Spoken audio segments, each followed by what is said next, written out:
His name is Jeffy, the last survivor and the one who reached the pinnacle of human strength, only to fail in the final battle against the demon lord Tartaros.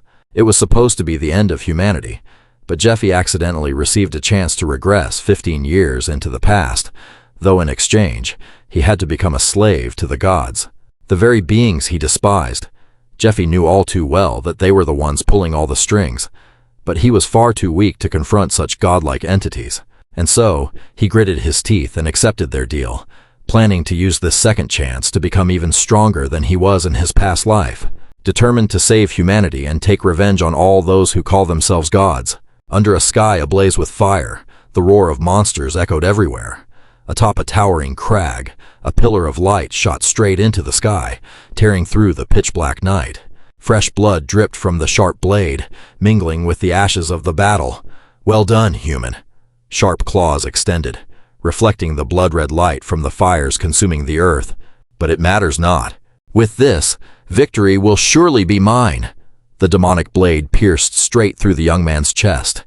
Evil power flared, causing gut-wrenching pain. The sword in his hand cracked and shattered into pieces. Blood surged into his throat, spilling past the corners of his mouth. The demonic sword was embedded deep, ceaselessly searing every muscle and vein. Pain spread, bringing with it a sense of absolute despair. The end of the world had arrived. It had been 1 year since humanity lost to the demons. Most people had been slaughtered, and the few who survived were captured, stripped of their consciousness to become hosts for spawning new monsters. As for me, the last of mankind, I have fought until this very moment. Before me, the demon lord Tartaros, ruler of darkness and destroyer of worlds, spoke in a low voice. "You seem to be in a lot of pain, don't you? Let me help you out." Dark rings of light coiled around Jeffy's body. Everything suddenly slowed down. Time stretched in a grotesque way. "I have slowed down time. Thanks to that. We can have a longer conversation." The demon lord stepped closer, his eyes burning like 2 pits of hellfire. "Human. No. Jeffers, I remember your name. You are the only one who has bothered me for such a long time. While others viewed this war as hopeless, your tenacity made me admire you. You deserve a compliment." His voice was deep, raspy, yet full of authority. "Those who gave up fighting just because they feared their opponent's strength are nothing but trash. Those weaklings I never even cared to look at. But you are different." The demon lord stopped and wore a cruel smile. "You are the one who reached the peak of humanity, a true warrior. For that, I will give you a chance." He reached out a hand, an invitation filled with power. "Submit to me, Jeffers, and join me in conquering this world and others, even if they are the lands of the gods. We will destroy them too and take everything." A soft chuckle escaped. Jeffers looked up at the one before him, his lips curling in mockery. "Ha, really? You actually think I'd accept that?" The demon lord replied. "Of course." Jeffers sneered. "Nonsense. Due to the impact of the battle just now, my body is broken beyond imagination. It could be said that even if this body could recover, it would never be whole again like before. What is he trying to do? Give me a chance. This isn't an offer, it is another way for him to see me beg for my life, my friends, the people I loved. How could I ever beg someone who took everything from me?" Jeffers' slightly trembling hand reached toward the demon lord Tartaros, pretending to be submissive while wearing a devious smile. "I'm someone with a truly terrible personality. She always used to tell me that, and told me to stop cursing. But ever since I could no longer hear her voice, she placed an interesting curse on me." His hand gripped the demon lord's hand tightly. The demon lord sensed something was wrong. Power was building up in Jeffers' arm. "If I do this with my own hand, my body will explode with a power and influence that could reach beyond this realm. This is my answer to your offer, demon lord Tartaros."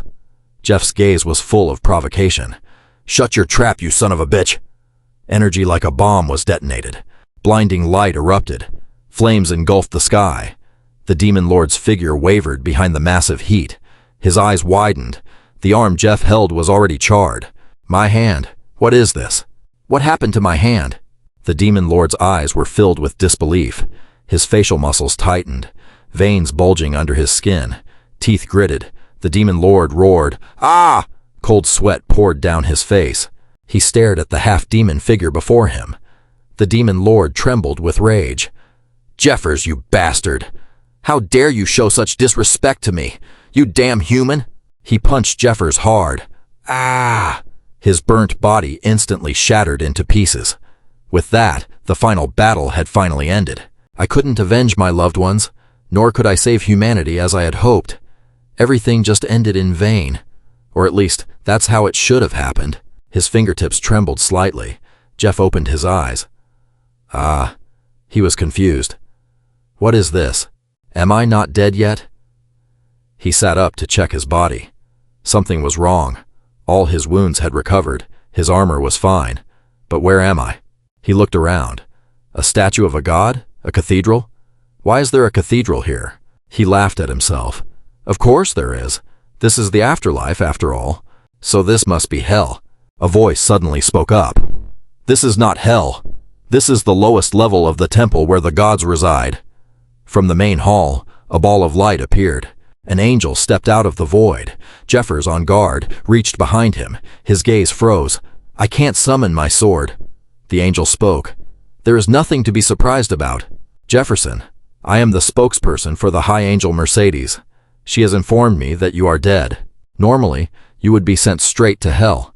However, at the request of the three great deities, we have decided to send you back to the past. Jefferson, confused, asked what the angel meant. We are going to send you back to the past, along with your memories, so you have a chance to change the future. Of course, you won't just be keeping your memories upon your return. You will also retain your physical prowess, your magical strength, and all the skills you have mastered. The angel added, since you have already reached the peak of the human world, I am certain you will be able to make your way back here again quickly. Jefferson was momentarily silent. Am I dreaming? Tartaros is not capable of creating illusions, is it? Could this be an illusion before I die? He breathed heavily. Then Jefferson asked, Why give me a second chance? The angel sensed Jefferson's suspicion. It seems you don't trust us. I understand. If you want something that can prove it. Jefferson refused. No, I believe you. Or rather, I agree. It's just, what do I have to do in return? How could you people give me this opportunity for free? You must want something from me in exchange. While everyone around me was dying slowly in the war against the demons, when I begged for help in despair, the gods cut off all communication with this world. They refused every plea and rejected every offering.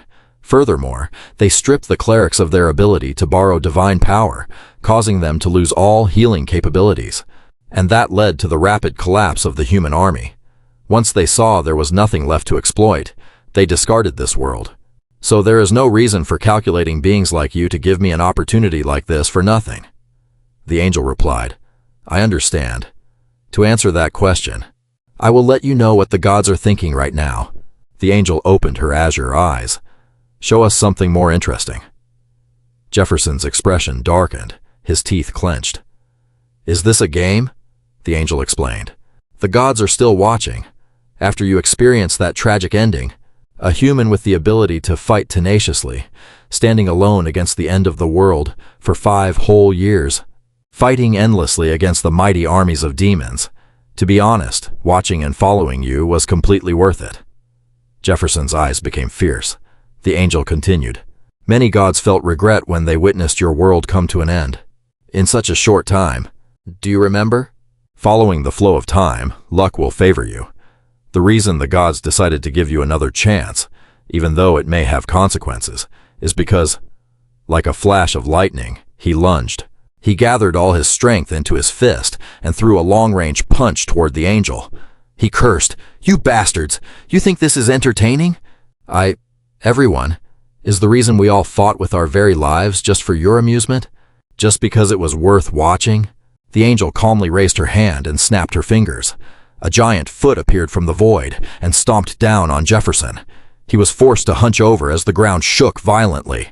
The giant footprint was imprinted into the earth. The angel was completely unaffected. She walked over to where Jefferson was pinned. The gods are still watching, you know. Try to be a little more polite. She leaned in slightly. It seems you have misunderstood. Let me explain everything clearly. The only thing the gods find interesting is you. From the very beginning, they have had no interest in common creatures like humans. Jefferson's chin was grabbed.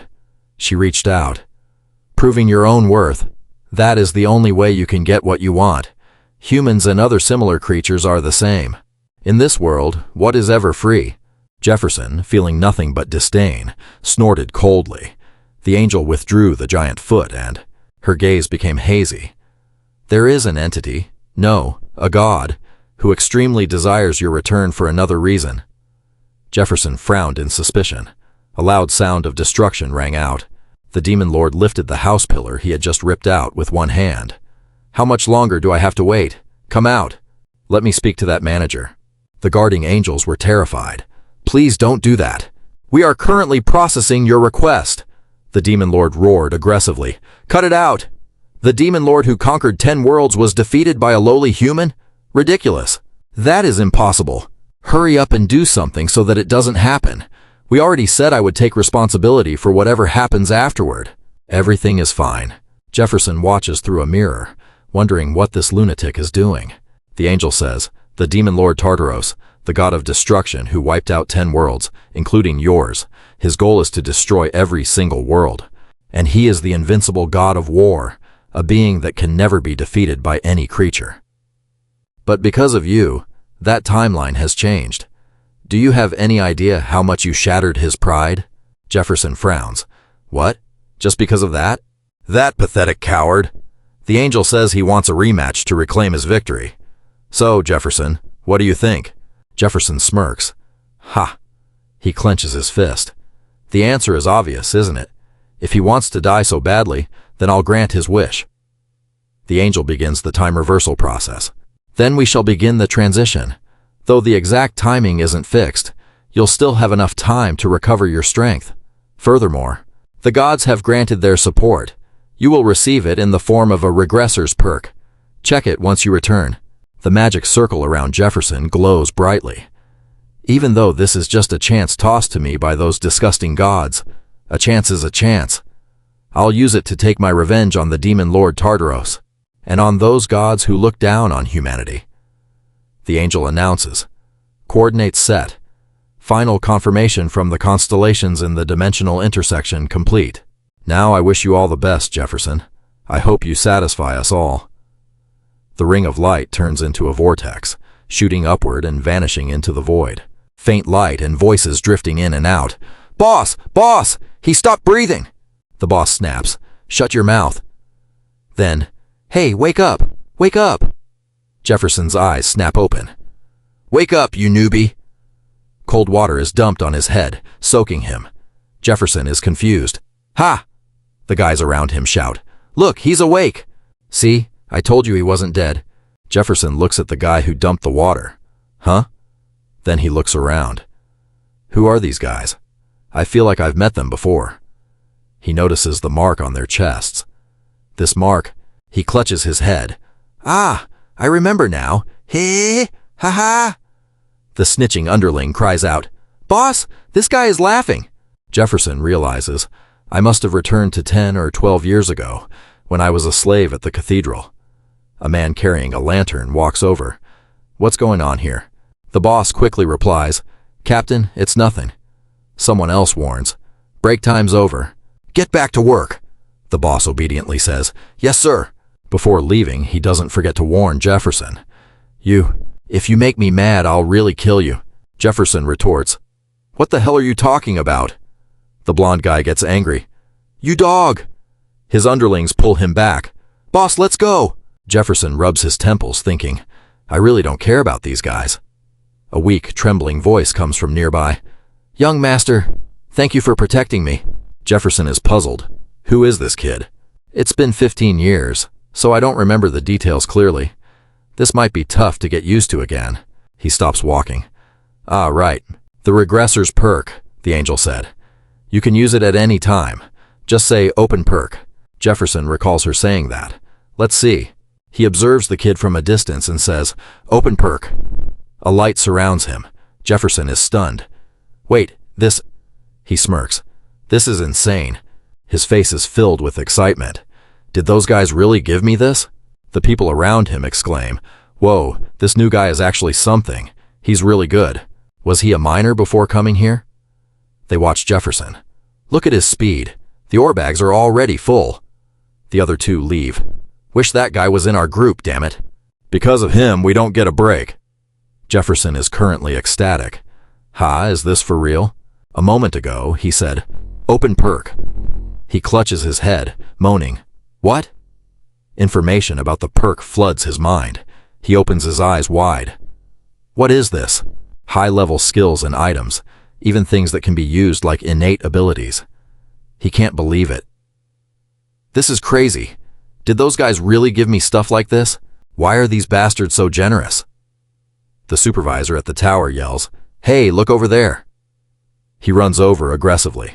"Didn't I tell you to get back to work? Why are you slacking off on your first day?" Jefferson realizes it's the mining captain.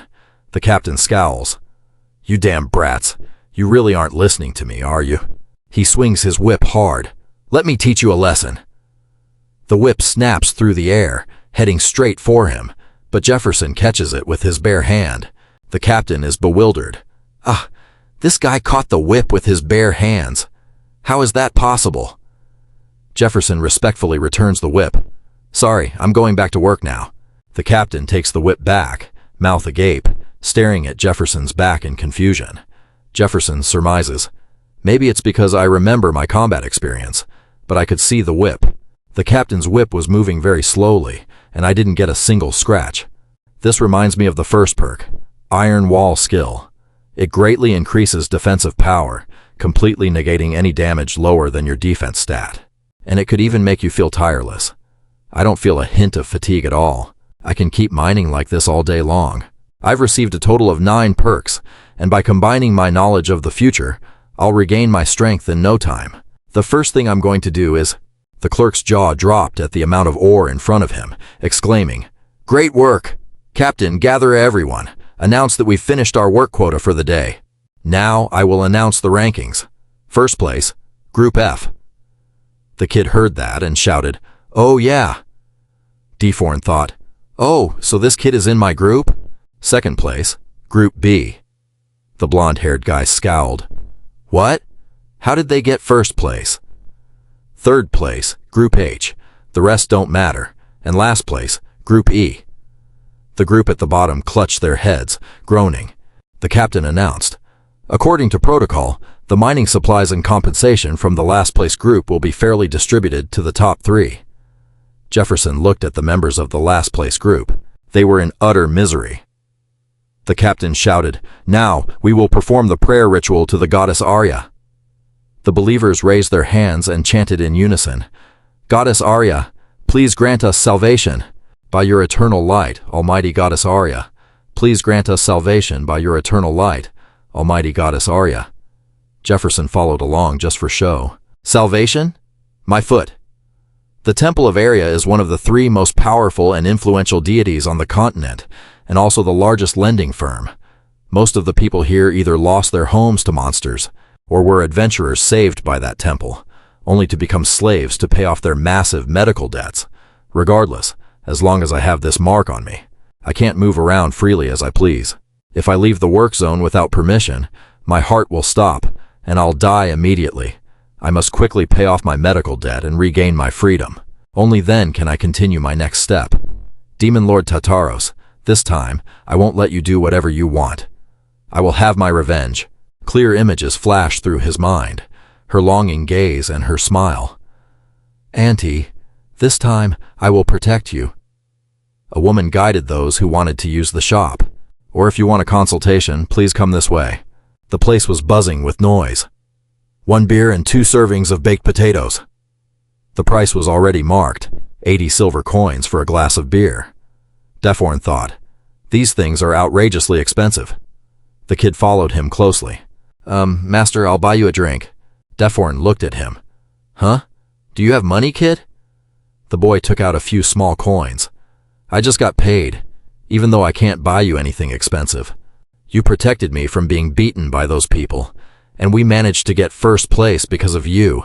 Since our group is full of weaklings, and we're always in last place, this is the first time I've ever received money."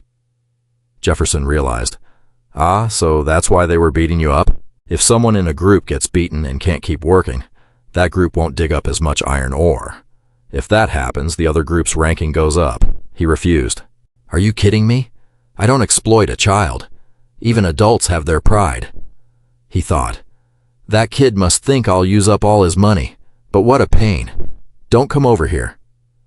The shopkeeper greeted him. Welcome, what would you like?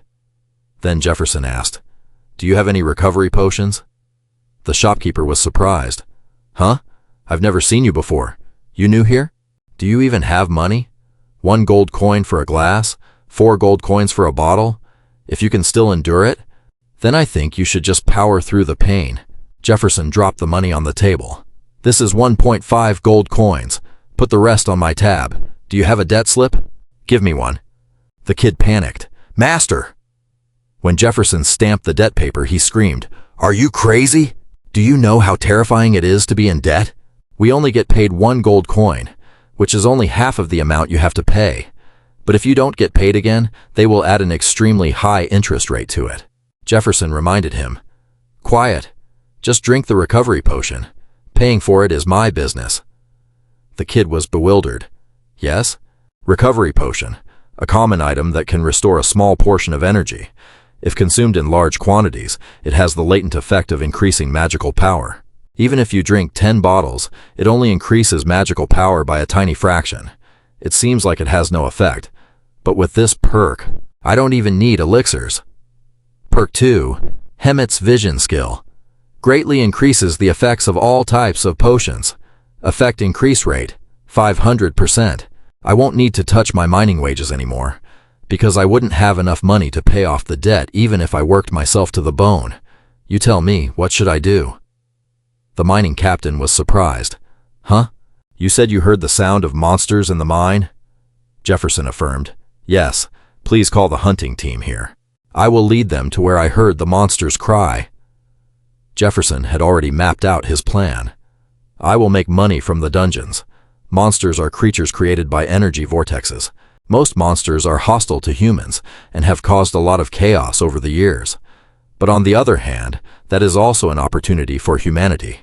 The will of the energy in the monster's body, the energy stone, bones and fur are materials for items before we even know it. Monsters are considered a valuable resource. In other words, a monster dungeon is both a dangerous place and a treasure trove. Rapid footsteps echoed. A 3-person team appeared. The hunting team was formed by those devastated by the war. Basic subsidies are high due to the danger when facing monsters. Bonuses are added depending on performance. Deforn wondered, Huh? Why was I assigned as a miner while being an adventurer? There must be a reason. The shopkeeper shouted, Are you listening to me? No more credit. Jefferson, are you asking for over the daily limit? The boss replied, No, I can't lend you any more. Jefferson wondered, What should I do now? Who can I borrow from? A nun appeared beside him. If you sell your organs, you might be able to. Our temple buys organs as research materials. The air turned quiet for a moment. Jefferson asked, Can I see the documents? The nun replied, Of course. Here it is. He suggested, Please set the deadline for next week, and if I pay off the debt, can I delay it? The nun immediately replied, Of course, our temple isn't evil. The boss shouted, You idiot! Why are you selling that? Jefferson turned to him. Then give me some recovery potion instead. The boss could only hand it over with both hands. What are you doing? The nun praised. Wow, you're truly crazy, protagonist. The boss sighed heavily. Another person is going to be dragged to the research lab. All the potions were used up by Jefferson. He was satisfied. Great, the conditions are met. His spear slammed into the ground. The hunters appeared. Are you Jefferson, the guide? Jefferson looked over. Right on time. He replied, Yes, that's me. The leader introduced himself. I'm Goth, the leader of the scout team. This is Dale and Marco. Jefferson also introduced himself. I don't have night vision, but I can use energy intuition. Night vision allows you to see in the dark. Energy intuition spreads out to sharpen your senses. To enter the dungeon without monsters, this intuition skill is necessary. Goth calculated. Looks like we have to pay extra for the night vision potion then. He spoke up. If you're ready, let's go. Marco handed Jefferson a bag. Take this with you. Dale and Goth went ahead. Oh, a miner who knows how to use energy? That's interesting, haha. Looks like he might help us break through the dungeon. Goth barked. Dale! Jefferson heard everything but didn't say a word. He silently calculated. Let's see, I've never seen these two before. And I know one of them. The time I joined the hunting team was 1 month after this dungeon was cleared. So if things follow history, these two will die in the dungeon. I have an idea for using these guys. The group climbed up the rock formations. The temple people were already waiting. We are the backup team. Everyone held out their hands, and the temple people tied ropes to the hunter's wrists. Jefferson was also tied. He explained, This is a bracelet that only detects magical power. If anything happens to you, the one I'm wearing will break, and we will immediately request backup from headquarters. Anyway, since it's your job, if you stay focused, you'll be fine. Good luck. The protagonist led the way, with the hunters following behind. They went deep into the cave. The monsters were patrolling their territory. A scout stone was thrown. The monsters suspiciously watched the stone roll a few times and lie still on the ground. 2 shadows suddenly appeared behind them. The job of the assessment team is to confirm whether there are monsters and collect information related to the dungeon. The attack team will then be organized to use their power to clear the dungeon. That is the usual procedure. The hunters determined. Perhaps this is their habitat. The nest near the entrance is theirs, right? Last week, hunting teams A and B came here. Dale speculated. It seems the survivors dug a hole and hid, but the assessment team members are hunters with combat abilities. Goth drew a map on the ground, and Dale and Marco asked, Should we destroy this place? Considering it might be attacked many times, they cleared one. The other two were stunned. Dale frowned. Captain, our job is just to assess. Don't do other dangerous work. What are you going to do if there's a swarm of monsters on the other side? What if they are stronger? There are only 3 of us. Goth corrected him. 4. Enough to capture them. Dale raised his voice, pointing at the protagonist. Are you kidding? 3 people and 1 burden? What can this guy even do? Marco stopped him. Stop, don't jump the gun. Captain, do you have a plan? I want to hear it before choosing. Goth smirked. He looked at Jefferson. Hey, take it out. He replied. Yes. He took out a branch of herbs, chestnut leaves, and fruit. If you mix this with monster excrement, it will produce the exact scent of a female in heat. Dale covered his nose due to the foul smell. Goth explained.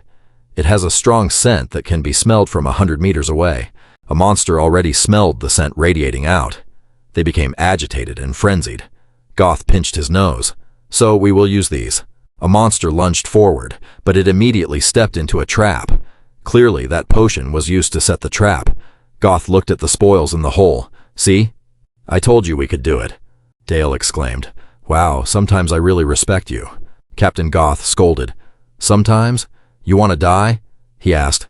How did you know that? I never expected an attack like that. A veteran like Goth surely has his own way of doing things, right? Jefferson thought to himself that he was actually the one who told Ciarot about him in his first life, back before he was reincarnated, when Goth had moved to the hunting guild and joined his group. He craved recognition but never got the chance. Before the meeting, Goth had unexpectedly cleared the dungeon, so Jefferson met him in private and said, Honestly, I've already taken a look inside. This is just a hideout, he added. CRT scoffed. Ha! How many lives do you have, kid? Jefferson replied. Before coming here, I was a scout, and my specialty is finding ways to escape. CRT rubbed his chin. So you think the 4 of us are enough to attack with that strategy? Jeff didn't voice an opinion. Obviously, he was the leader, but he asked him to consider it. Jeff was confident CRT would definitely agree, because a dungeon this good couldn't be shared with anyone else. CRT looked toward him. The kid was actually useful. Rare items were hard to find, and he had prepared well and knew how to hunt monsters. He even liked how the kid handed things over without interfering. With his authority as a team leader, if he introduced him to the squad, the kid could transfer to the hunting team. He pulled something out and handed it to Jefferson. Use this. He took the dagger. Ha, thanks. CRT made his decision. All right, the only thing left was for Dale to find something. Huh? There's something here. He leaned over to examine the bones. Remains left behind after someone had been eaten. Huh? A mountain monster? This structure, these are human bones. As soon as he realized, something massive lunged at him. Dale was snatched up before he could even process what was happening. Sayarot shouted, "Dale!" The monster's arm tossed Dale away. He flew back and slammed hard into the ground. Mako immediately focused his power into his weapon, activating a magic circle. "Everyone, get behind me!" He was panicked. "Oh man, I thought it was all over. What the heck is in there?" "Ah, whatever. I'll just defend and get out of here." He tried to reinforce his barrier, a shield that could block a tribal chief. Surely it couldn't be broken by this. A giant tail whipped toward him. Mako was sent flying. "Ugh, my shield!" Goth roared. "Mako!" He was terrified. That tail! No way, that's... The tail whipped again, its main target being CRT. Outside the dungeon, the support team was horrified. "What is this?" "This is a bracelet that holds magical power." He had told the others, "If anything happens to you guys, the one I'm wearing will snap."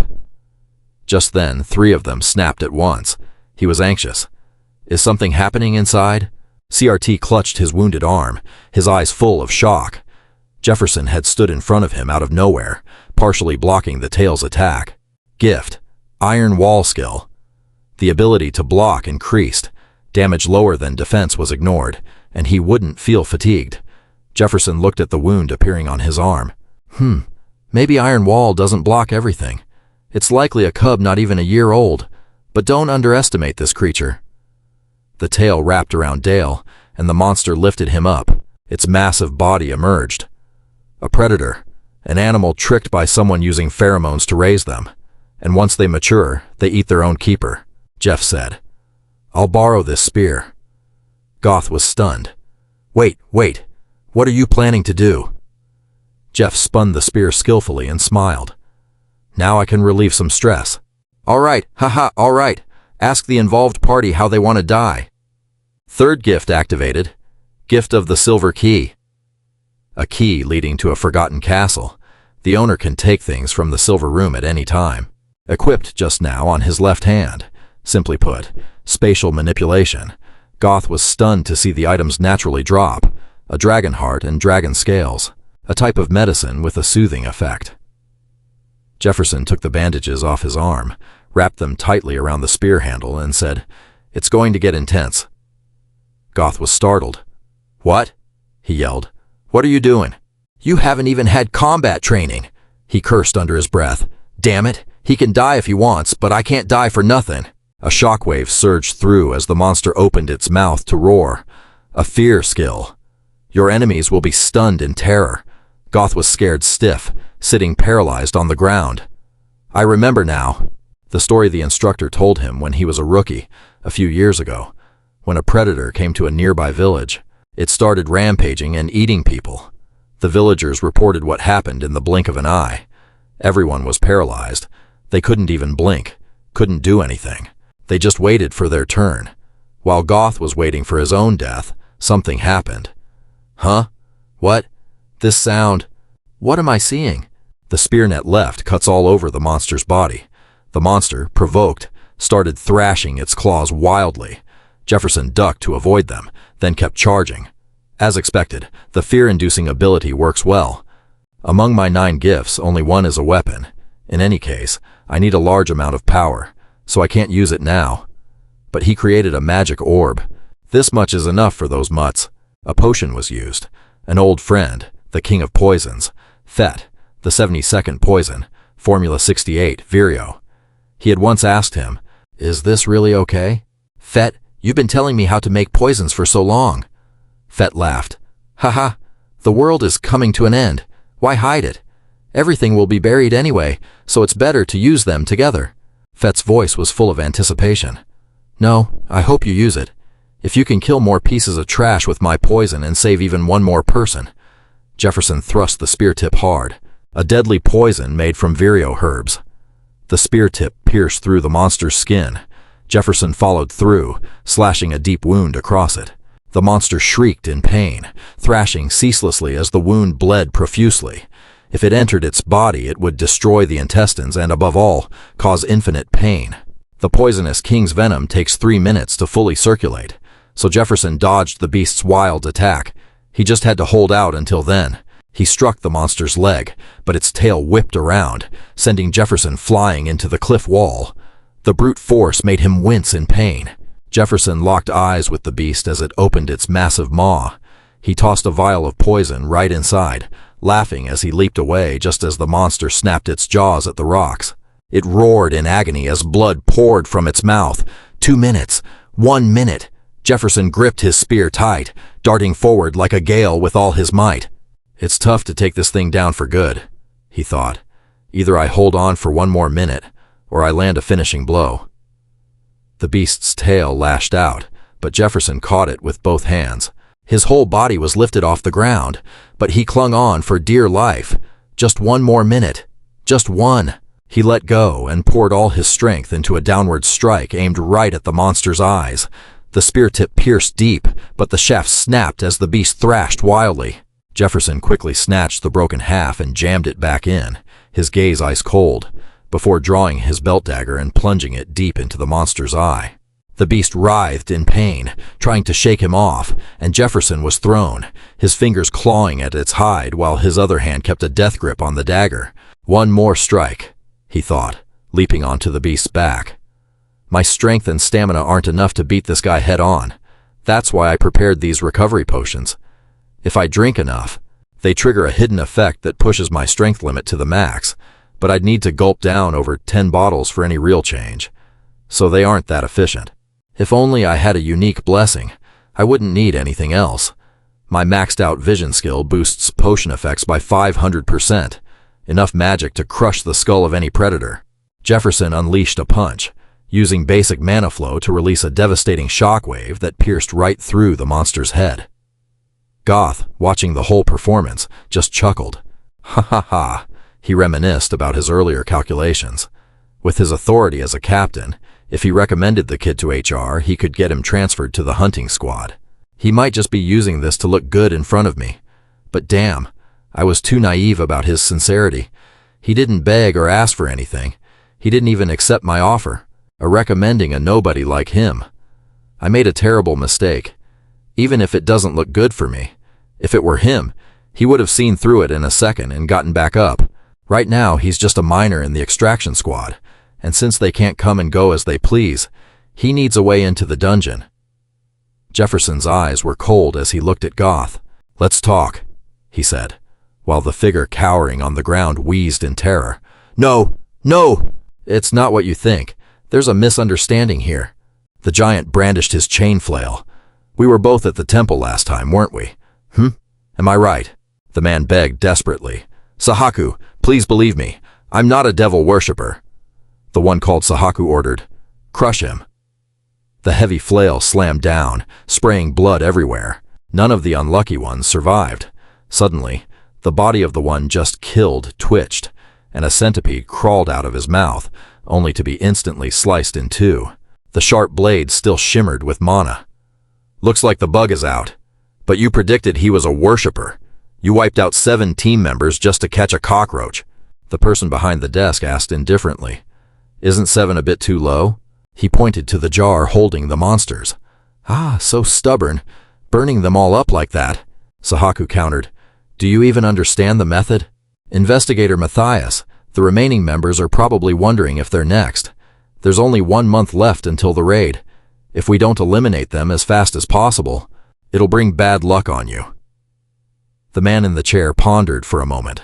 Then Matthias replied, Understood. I'll handle the hunting squad's complaints instead. You'd better be sure you can do it. Don't be shy, act like a heretic interrogator. Sahaku smirked. Done. At the HR office, the clerk said, Yes, Captain Goth of Scout Squad D. Please fill out the form. He's the one you're nominating? Confirmed name, please, Goth replied. Minor Jefferson, arriving this week. The clerk explained. I understand. Wait a moment. If you bring in a member under your personal appointment, that nominee is your responsibility. Also, if performance drops due to the nominee's mistakes, it could negatively impact your personal captain's report. Do you agree? Goth replied. Yes, I agree. He thought, Of course I do. On the other hand, if he does well, it'll benefit me. Tsk tisk. This life is just a gamble. I never thought I'd have an opportunity like this. Just before that, at the dungeon, Goth was stunned. What? What did you say? You want me to ignore what just happened? Jefferson confirmed. Yes. Goth guessed. You're trying to steal the monster's carcass, aren't you? Jefferson didn't hide it. It's a predator, after all. I'm not leaving it here. We're going to report this as just a hideout for the boss. Monsters, energy stones, and other items from the dungeon. Slaves aren't supposed to have anything. Everything the slaves obtain belongs to the temple, and all the hunting squad gets is a bit of prize money and trophies. He tapped the monster's carcass. If we take this to a broker, it'll be worth a fortune. Goth protested. No way. Don't you see there's a whole group of people out there to prevent exactly that? Besides, we're trying to complete the mission. The cleanup crew will be here to collect all the items. Jefferson said confidently. Oh, sure, but what about this? He placed his hand on the monster's body. It's here now, isn't it? A surge of magical energy erupted. The massive corpse just dissolved, gone in an instant. Goth was left speechless, mouth agape. He couldn't believe it. Normally, only high-level spatial magic could handle something like that. But he just made that giant monster vanish, along with every drop of its blood. Jefferson, Goth called out. Don't you want to keep pushing forward? Let's clear 2 more dungeons after this one. We can split the rewards. Just leave the monsters to me. Goth sank into deep thought. Clearing dungeons this frequently, especially at this combat intensity, was definitely good for leveling up. Even though these were low-level dungeons like the Kobold Lair, his squad was originally formed just for scouting, with very few combatants. They'd been stuck at the same rank for 3 years, but if a superpowered individual joined, the game would change. Since they were the first group to enter, no one else would have an advantage like this. This would grant them exclusivity. If a few members cleared the dungeons, their ratings would climb. All he wanted was to rank up. All Jeff wanted was money. Good deal. Just try not to get caught, Jefferson calculated. If he could sell this for a good price, he'd be out of debt. He needed to get out of this place as fast as possible. There was only one thing left to do here. The night's raid is scheduled for a month from now. That's why items that cause chaos across the entire continent are found there. This time, no matter what happens, I have to join that raid to get those items and change the future. The staff member confirmed the registration. From now on, Jefferson is a member of the hunting team. I'll give you your ID card, so go to the supply depot and get your basic gear. After finishing the procedures, the two left the HR office.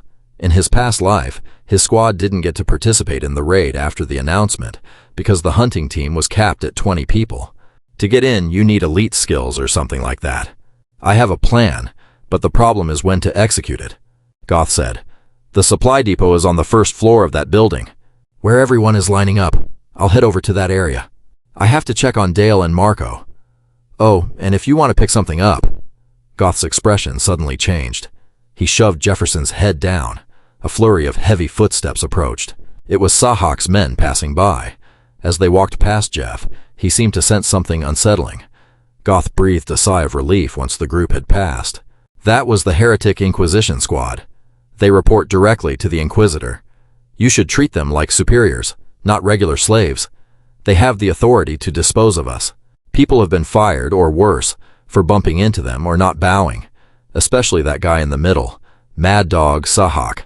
That guy wants to kill everyone. That's why he works under the Inquisition.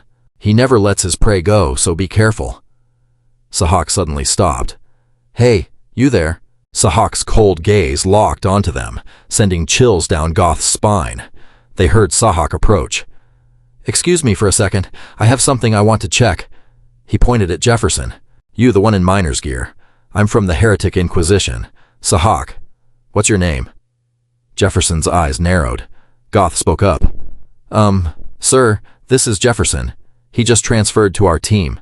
If that's the issue, I, as the team leader. Sahak cut him off. Hey, he snapped. Shut your mouth. I wasn't asking you. The pressure radiating from Sahak was relentless. Goth immediately felt like he couldn't breathe. The man's menacing aura made him stumble.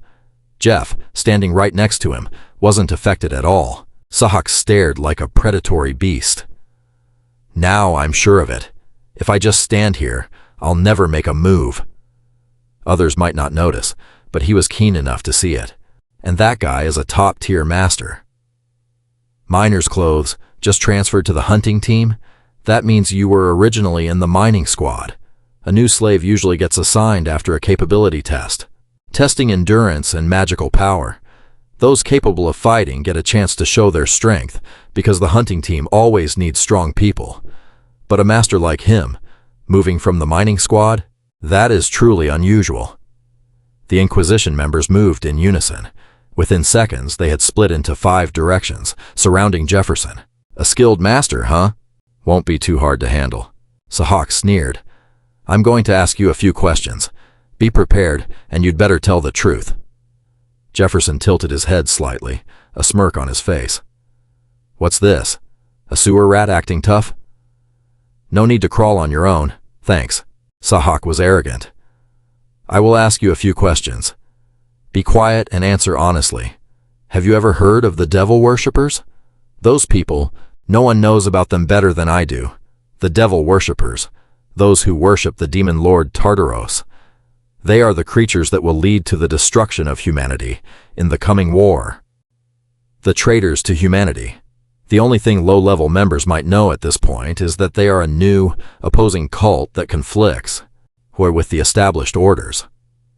Sahak said, there are a few things that help me distinguish them from everyone else, and I am capable of detecting even the smallest differences. From that I will judge who is serving the master of the heretics, and my instincts right now are telling me, you are very dangerous. He pointed his weapon at Jeff. From this moment on, you had better answer my questions honestly. Member of the Heretic Inquisition, anything you do and everything you say can be used against you. Make sure you keep that in mind when you answer me. Jefferson stared him down. Before that, can I ask you one thing? Sahak's underling barked. You son of a bitch! How dare you! Sahak signaled him to stop. Ask, Jefferson said coldly. Can we change locations? Sahak looked suspicious. Why, what's wrong with here? Jefferson replied. There are too many irrelevant people watching. If they happen to see something unpleasant about you, I'd hate for you to lose your precious honor. As a member of the Heretic Inquisitors, Sahak's eyes turned terrifying. You bastard, he laughed. Haha, you're way too full of yourself, kid. So you think you can handle all 5 of us by yourself? Fine. Great. The more trash like you there are, the prouder I am of my mission. A magic circle formed with Jefferson at the center. Skill, electric chain. All allies in this range get a stat boost. The duration and power scale with the number of users. You can even trigger your equipment to make up for the user's lack of skill. Jefferson thought, oh, this is getting interesting. In that case, let's start. He raised his hands into a fighting stance. Sahak furrowed his brows. Huh? That stance? That's clearly just some weird martial arts pose. Should I wait for him to make the first move?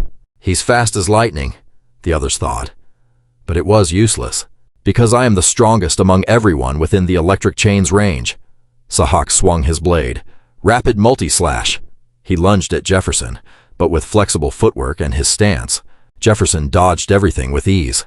He blocked Sahak's blade with one hand, while his other hand, hard as iron, struck Sahak's face. Sahak threw his body back, doing a backflip to escape. Sahak launched himself, kicking hard at Jefferson's legs to trip him. He smirked, gotcha. But a moment later, sweat was pouring down his face. This guy's legs were like solid steel. Jefferson slammed his fist down onto Sahak, who coughed up a mouthful of blood in pain. His weapon dropped, and Sahak collapsed after just one punch. Goth shouted a warning. Jefferson, to your right! A flail swung hard at Jefferson. He was pushed back several meters. The giant swung the flail around and laughed menacingly. Hey, come play with Daddy! Jefferson replied with contempt. You've got a big mouth, don't you? But don't talk like that to people. Otherwise, they'll just think you're someone's pet dog. The giant swung the flail again, smashing everything it hit. Bystanders yelled, Ah, watch out, get back! Goth gulped. A monster! After watching him fight in the dungeon, I knew he was strong. But just now, he easily overwhelmed Sahak with a martial art I've never seen before. Even with the giant's flail, crushing the ground and hurling debris at him, he blocked it all effortlessly. If If he can win, then what? Thinking about it, Sahak will be furious and humiliated if he gets beaten like this. He won't be able to just report to his superiors and ask for an official arrest warrant. He cheered him on. If he wins, we won't get interrogated and can leave. Good luck, Jeff. If you lose, I'm getting dragged down with you for helping you. So don't you dare lose. The person standing next to Goth spoke up. Huh? It's over. That guy really has no luck. Goth asked, confused. Why? The other person explained. Even though he's doing great dodging and blocking everything with reflexes. Like he was blessed by the gods. But the problem is, he's wasted too much time. Goth still didn't understand. What does time have to do with anything? Jeff's arm was wrapped in the chain. The giant had successfully locked both his arms. As the electric chain surged, the giant's muscles bulged. He yanked the chain hard, pulling Jefferson closer. Those in the electric chain's range grow stronger over time. Behind Jefferson, Sahak slashed deep. Fresh blood dripped from his blade. Ha ha ha. Playtime's over. You should have just shut your mouth. You should have knelt and begged to be thrown in jail from the start. But it's too late now. I'll make you regret everything you've done. Sahak's power was surging. Rapid multi-slash.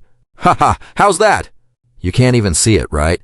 Cuts appeared all over Jefferson's face. All my skills have been boosted by 80%. At this speed, faster than the wind. You can't even touch a single hair on me. Countless cuts appeared on Jefferson's body.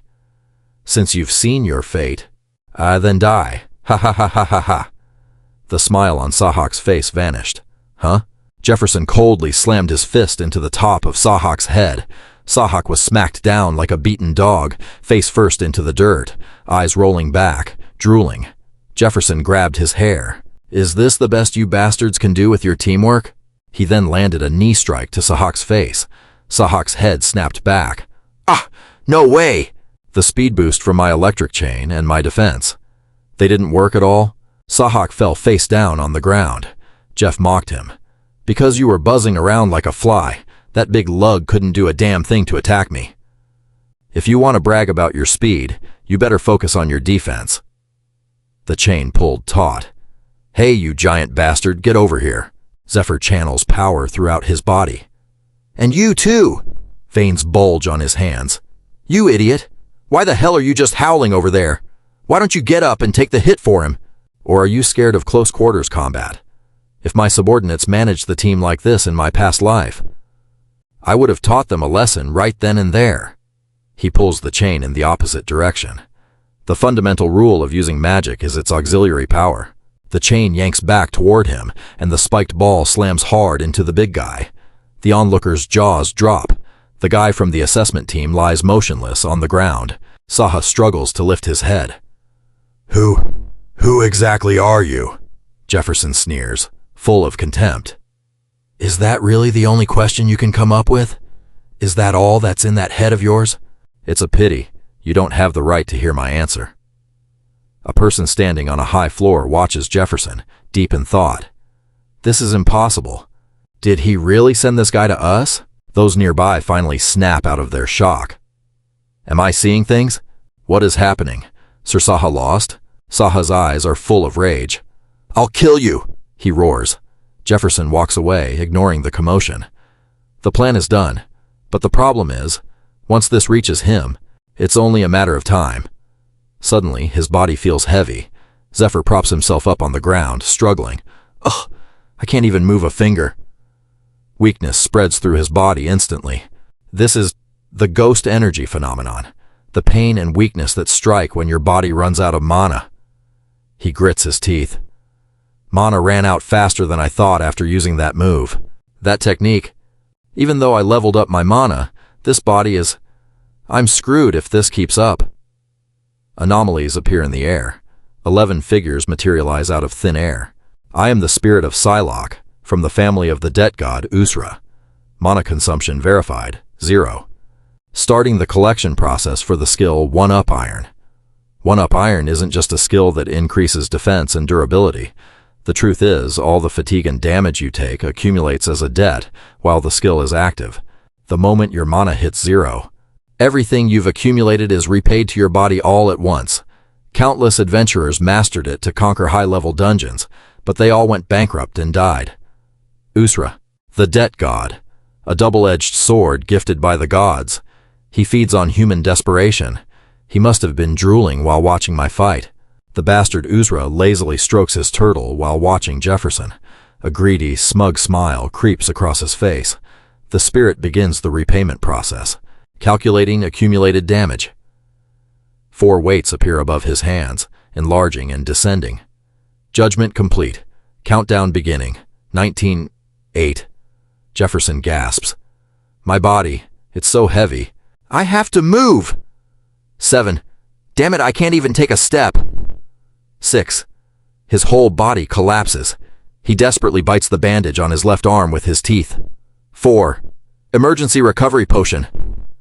The pulley moves. 3. Usra laughs triumphantly.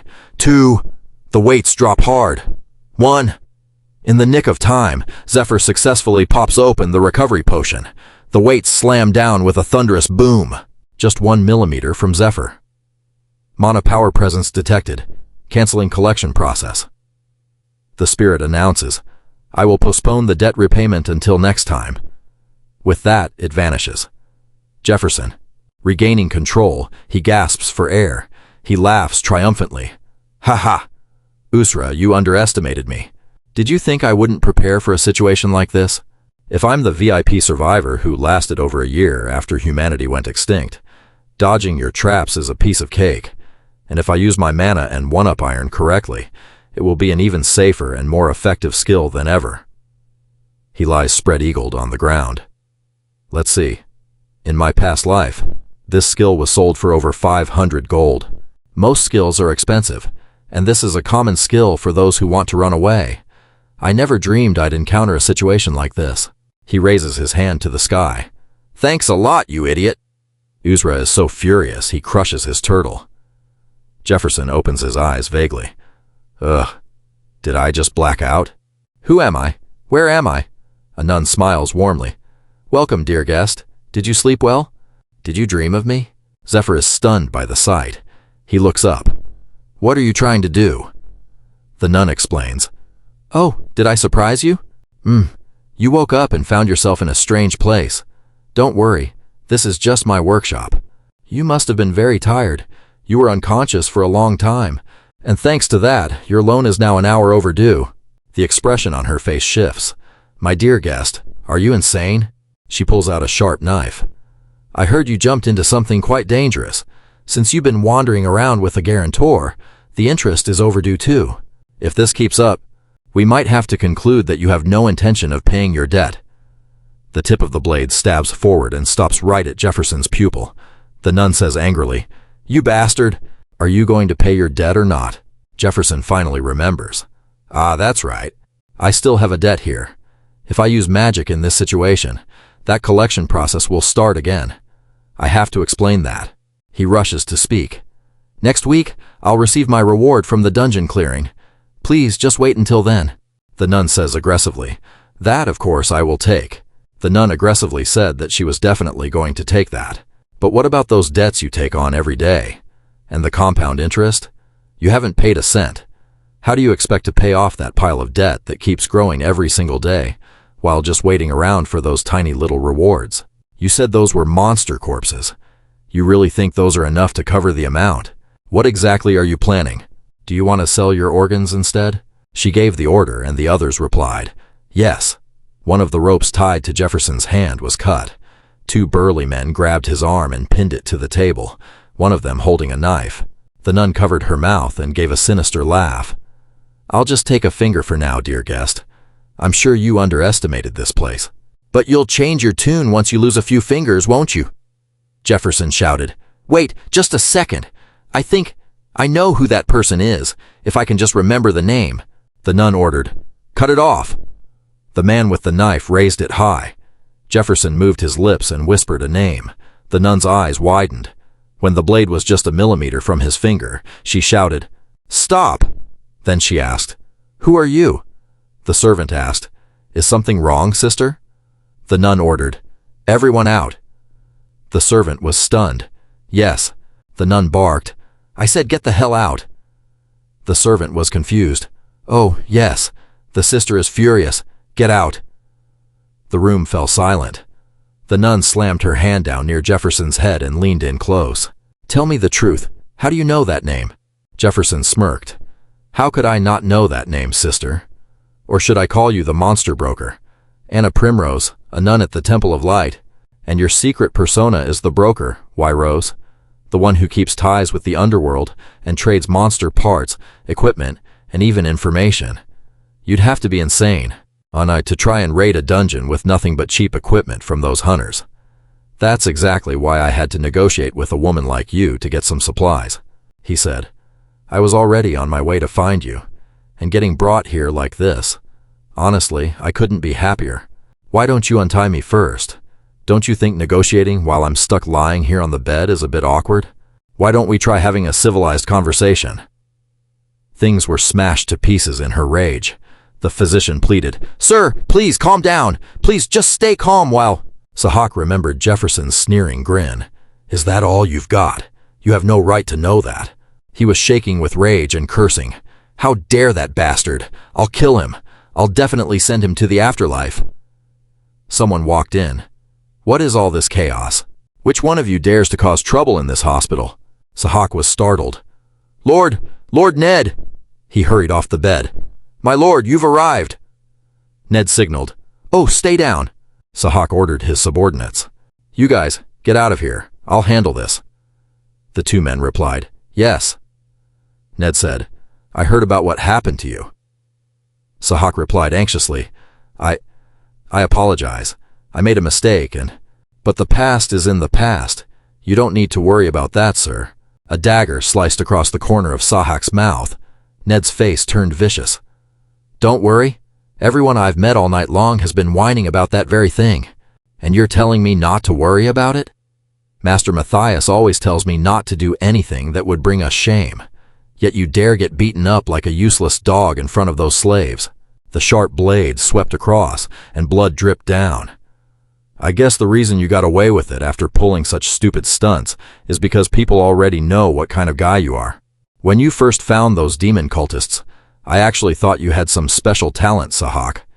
However, counting the time you found those devil worshippers back then, the number you found in the last 6 months is a measly 2.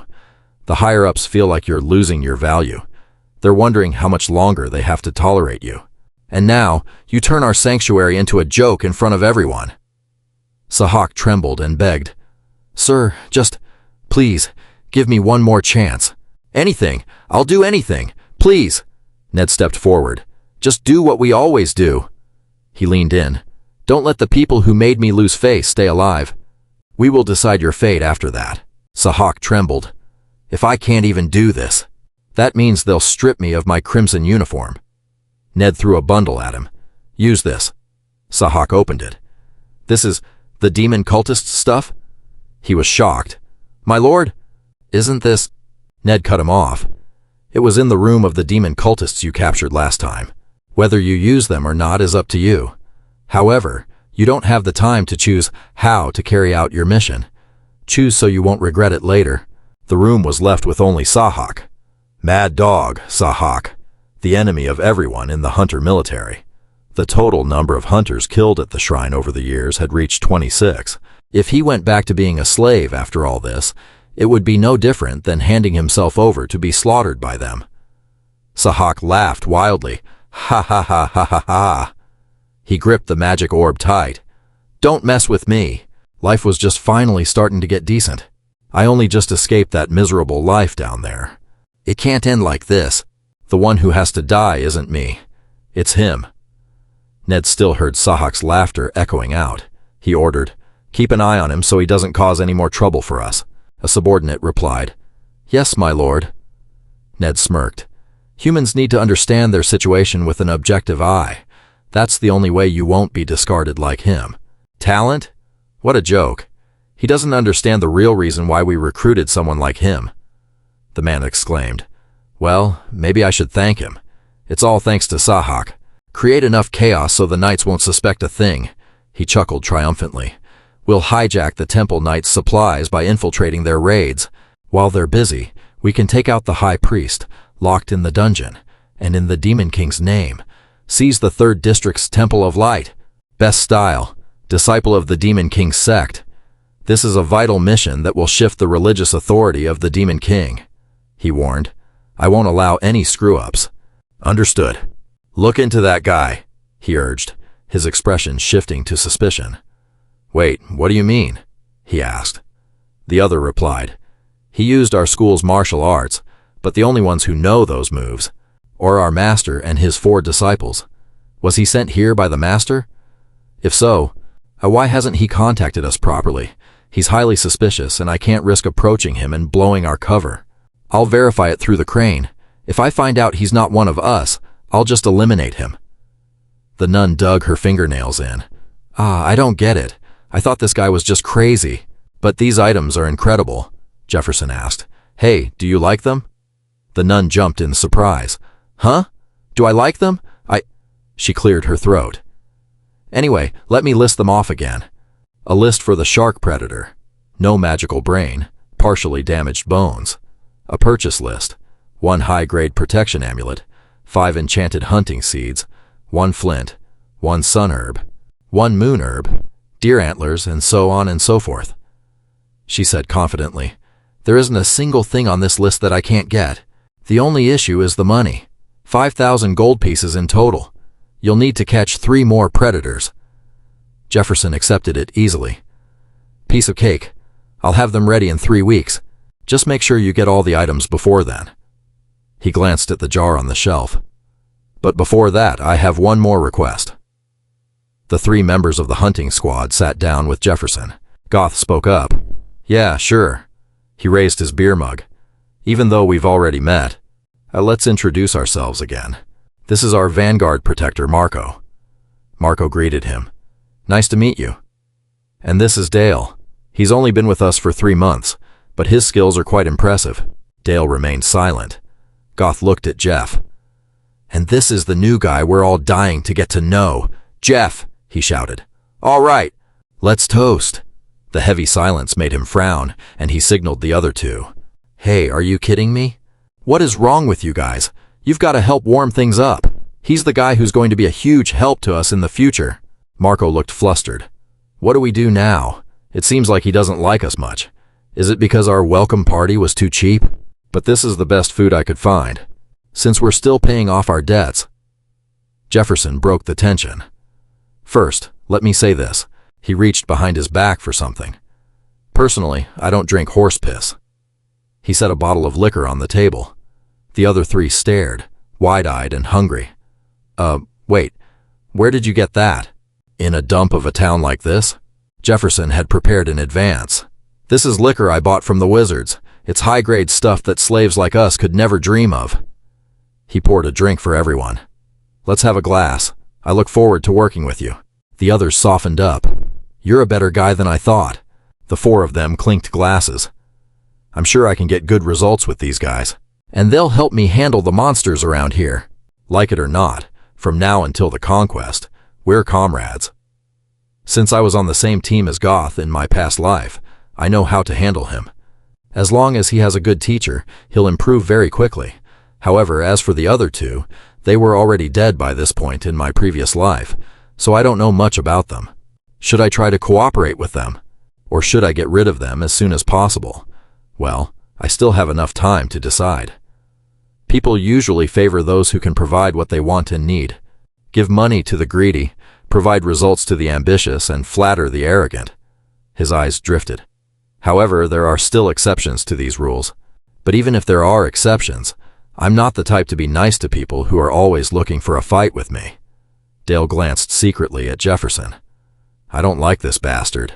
When visiting them in the infirmary, Goth had said, He's going to be a big help on our next mission. I'm level 4 and you're 5. Don't you realize that even a 1-level difference affects how we're treated by others? You guys need to keep things peaceful with him. When he arrives, give him a warm welcome. Marco said, Still, I can't believe that miner saved our lives. And now you're making a deal with him. Dale spoke up. Goth, because you're the leader, you have full authority to make decisions on this. But don't you think it would have been better to discuss it with us? Honestly, I think that bastard just got lucky and acted like it was all his doing while we were unconscious. How could a miner kill a predator by himself? Goth laughed, pointing at himself. Ha ha, then who killed it? Me? Dale, the problem is the agreement. If we get caught, we could be thrown in jail. We could even be executed. Those monsters. Marco made a hush gesture. Quiet. Someone might hear us. Regardless, we've already decided to let him on the team. Besides, the reward is going to be split between the three of us anyway. I think we should just wait and see. Dale slammed his glass down. Don't mess with me. Wait and see. You idiots. Even though the guy claiming to be the captain already made the call, and the other guy was bribed with alcohol. He glanced at Jefferson. I still don't trust you. How dare he try to squeeze into our group? And in time, we'll find out the truth soon enough. Con artists like him don't last long. That's just how the hunting business is. The dungeons will teach him a lesson. The four of them headed to the cave town of Edelin. This is a town that was formed hundreds of years ago. People built their homes right into the mountains, Marco exclaimed. Wow, I didn't know there was a place like this. 2 days' journey from the shrine. Dale looked out. Those are all houses for people to live in? That's really interesting. GOTH introduced that. Inside it's even more impressive. It has everything from living rooms, bedrooms to kitchens, which is why those traveling from the shrine this way, or those sent on diplomatic missions, are always chosen to stay here. When I was a rookie, I used to stop by here too, Marco complained. Really? You should have brought me along back then instead of deciding to bring me here. After it already turned into this monster nest. A figure appeared at the entrance. Inside it was covered in spider webs, skill activated, mana wave. Zephyr moved between the strands. I can extend the range of my senses by radiating mana from my body outward, or channeling it through the ground within the radius of the mana wave, from the shapes of objects, unexpected movements, to magical items. I can perceive everything clearly. The people behind followed in his footsteps. A few minutes ago they were shocked. An ironclad spider? Is that type of monster really in the place we're headed? Jefferson replied. Yeah, just look at the marks at the entrance and you'll know. For now, our plan will be like this. First, we will move through the dungeon without touching the spider webs to get close to the pit containing the spiderlings. After that, we will pour paralyzing potion into the pit and wait until we can easily kill them. It won't be simple because I have to continuously maintain the mana wave skill when inside. However, since they sleep during the day, as long as we are careful, Dale interrupted. Wait, the problem isn't whether it's difficult or not. If you are sure that there are ironclad spiders in there, then the four of us cannot possibly conquer that dungeon. An ironclad spider colony is a type of spider monster with an outer shell as hard as steel. Its attack stats are high, but its defense stats are even higher. The most terrifying thing is their reproduction speed. That is exactly why an ironclad spider colony is harder to deal with than a full-grown predator, Dale said. That is not a place we can handle. Let's head back and report it. At the very least, we need to bring a combat squad, Jefferson retorted. That's not a bad idea. If you're not confident, I won't force you to come with us. I'm more than capable of handling this place by myself anyway. Dale thought to himself. I didn't expect him to say that, but thanks to that, now I'm certain. That bastard is a fraud. Him hunting a predator alone and dueling with members of the heretical Inquisition. I didn't see any of that with my own eyes. He's bluffing. That he can conquer an ironclad spider colony alone? There's no way someone at that level would collaborate with people like us. So that means this dungeon isn't actually that dangerous. He's acting on his own secretly. I bet he didn't expect us to still follow him after he warned us. Let me just see how much longer you can keep up this act. His arm touched a spider web. Dale froze. I actually made such a stupid mistake. Why is it so sticky? He cursed. Damn it!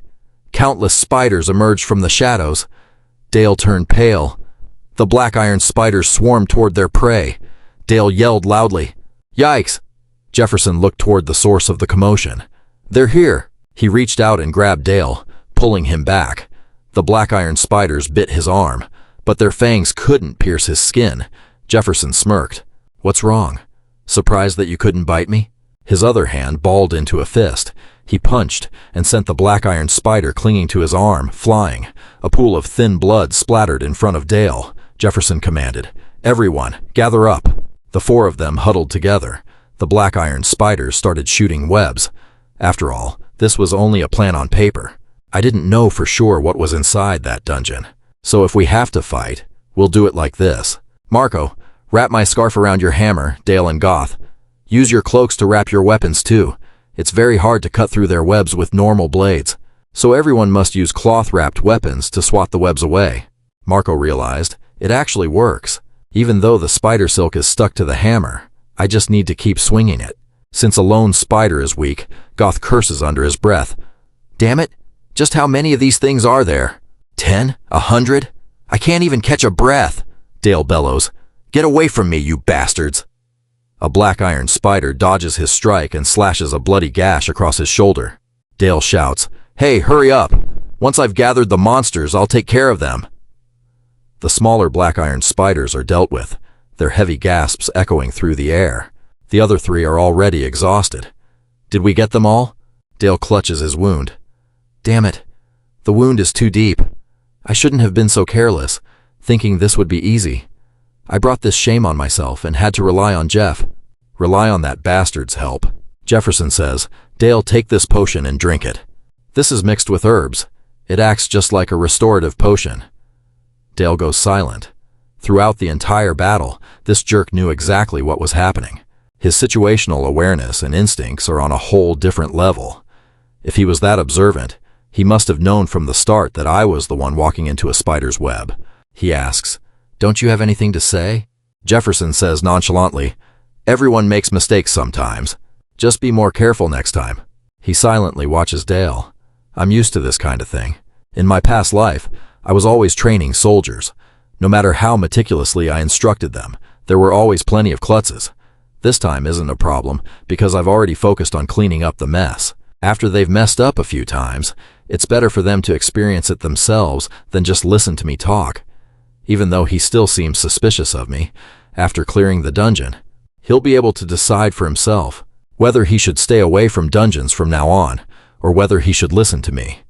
Dale and Marco attack the large black iron spider from both sides. Marco slams his hammer into its body. Goth stands to the side. Good. They're slowing down because of the anesthetic. Dale stabs his sword deep into the monster. Jeff told them that the flesh near the belly is softer than the back, so aim for the belly. Dale realizes everything he said was true. The habits, the weaknesses, the stats of the monsters, and the most effective way to kill them. He hacks down with his sword. Why does he know everything? What in the world is he? His arm muscles bulge with the force of the swing. Dale successfully cuts through the monster. The black iron spider collapses. The other two cheer. We got it. Nice work, Dale. He replies, Ha, it wasn't too hard.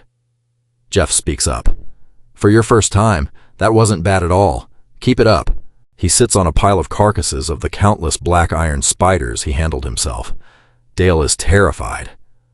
Are you kidding me? While we were busy killing one, he handled the rest of the swarm. The other two are also sweating. How many were even in here? Jefferson jumps down. Gather round, Goth. Let's eat. Goth takes off his backpack. Oh, all right. Marco asks curiously. What did you do before this?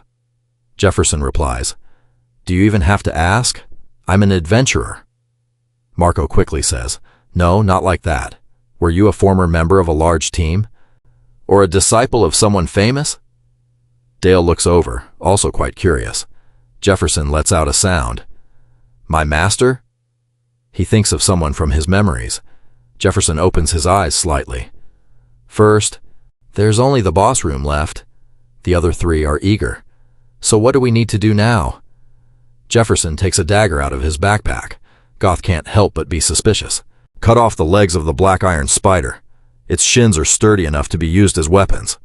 Everyone can only go this far. Everyone, get out of here! The other three are stunned. They don't seem to understand what he means. 4 years ago, that was the time I worked as a hunter. During those 4 years, a lot of people died. But as luck would have it, I survived. The main reason for this is that I always avoid dangerous bridges. I only cross when I'm certain the bridge is safe. Don't you think it's a waste to clear a dungeon with such a large team? Haha, I don't think it's that easy. I think the quality of the magic stones is a bit poor because they belong to the kobolds, and I only follow those who are stronger than me. someone mutters, and he bows his head. Because of that, my rank increased very slowly. But what can I do? Nobody wants to step up and protect me. Jefferson says to his teammates with an emotionless face, "You guys go this far. Everyone, get out of here." Upon hearing this, the team members all agree. "You intended to fight the boss alone from the very beginning, didn't you?" "Yeah, I guess we should leave him alone to avoid any trouble." "Yeah, okay." Contrary to the team leader, Marco says, "Jeff, about that, since we've already come this far, would it be all right if we continued with you?" Hearing that, the team leader's face darkens, teeth clenching as he silently curses Marco 8,000 times. "Marco, what are you saying?" Dale, standing next to him, agrees too. "I think so too. Don't you think having more people would be better?" The team leader is completely flustered now. "You too, Dale?" The leader probably thinks they've all gone crazy. "Everyone, snap out of it! We're going to die if we keep doing useless things like that." He prayed silently, hoping they would stop him, thinking, "Jeffy, we're pretty useless, aren't we?" And just as he expected, it went a bit differently than planned. It seemed everyone had misunderstood. "I told you to leave, but that doesn't mean you're not doing anything. Don't just walk away. I'll assign your tasks." Hearing this, the captain was so happy he couldn't hold back his tears. A while later, he entered the Spider Queen's lair all by himself. Under his feet were thick spider webs, and before his eyes was their nest, he thought to himself. He was getting close. Right ahead was the Spider Queen's chamber, guarded by night spiders. These spiders are programmed to protect her room, and the one standing proudly in the middle of the cave was the Spider Queen herself, the master of this spider dungeon. He scanned his surroundings, stepping closer to observe them. The spiders noticed the intruder and became vigilant. Perhaps this was the furthest he could go without being attacked. The night spiders were guarding the incubation room. They never leave their posts unless a creature invades the room. After observing everything, he began his operation. Jeffy quickly reached out to summon his silver key. What he summoned was some flour. No more messing around. He quickly hoisted it onto his shoulder and threw everything toward the night spiders guarding the nest. They were caught off guard and started panicking, scurrying around to find who had attacked their nest. As the flour dust settled, he moved on to the second phase of his plan. Jeffy pulled out a crossbow, aimed and fired straight at the monster. The arrow, upon hitting the spider's shells, created a spark. The burning arrow ignited the flour. It erupted into a chain of explosions. When the explosion started, he quickly dashed to the side to avoid getting caught in the blast. After all, he knew very well that they couldn't be killed by something like this. Just as planned, the spiders swarmed after the person who had destroyed their nest, but they hadn't run far before they were hit by arrows pinning them down. He saw that some had been struck by poison arrows. "Excellent! Poison arrow number 72, the Supreme Poison King number 68, Valir. It's extremely painful." Most of the spiders in the cave were hit by the poison needles. It made them collapse mid-chase, but among them, one lead spider managed to slip through.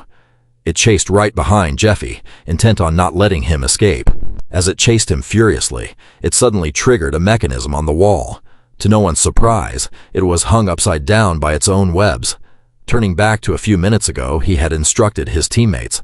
"This is where the black steel spiders produce their silk.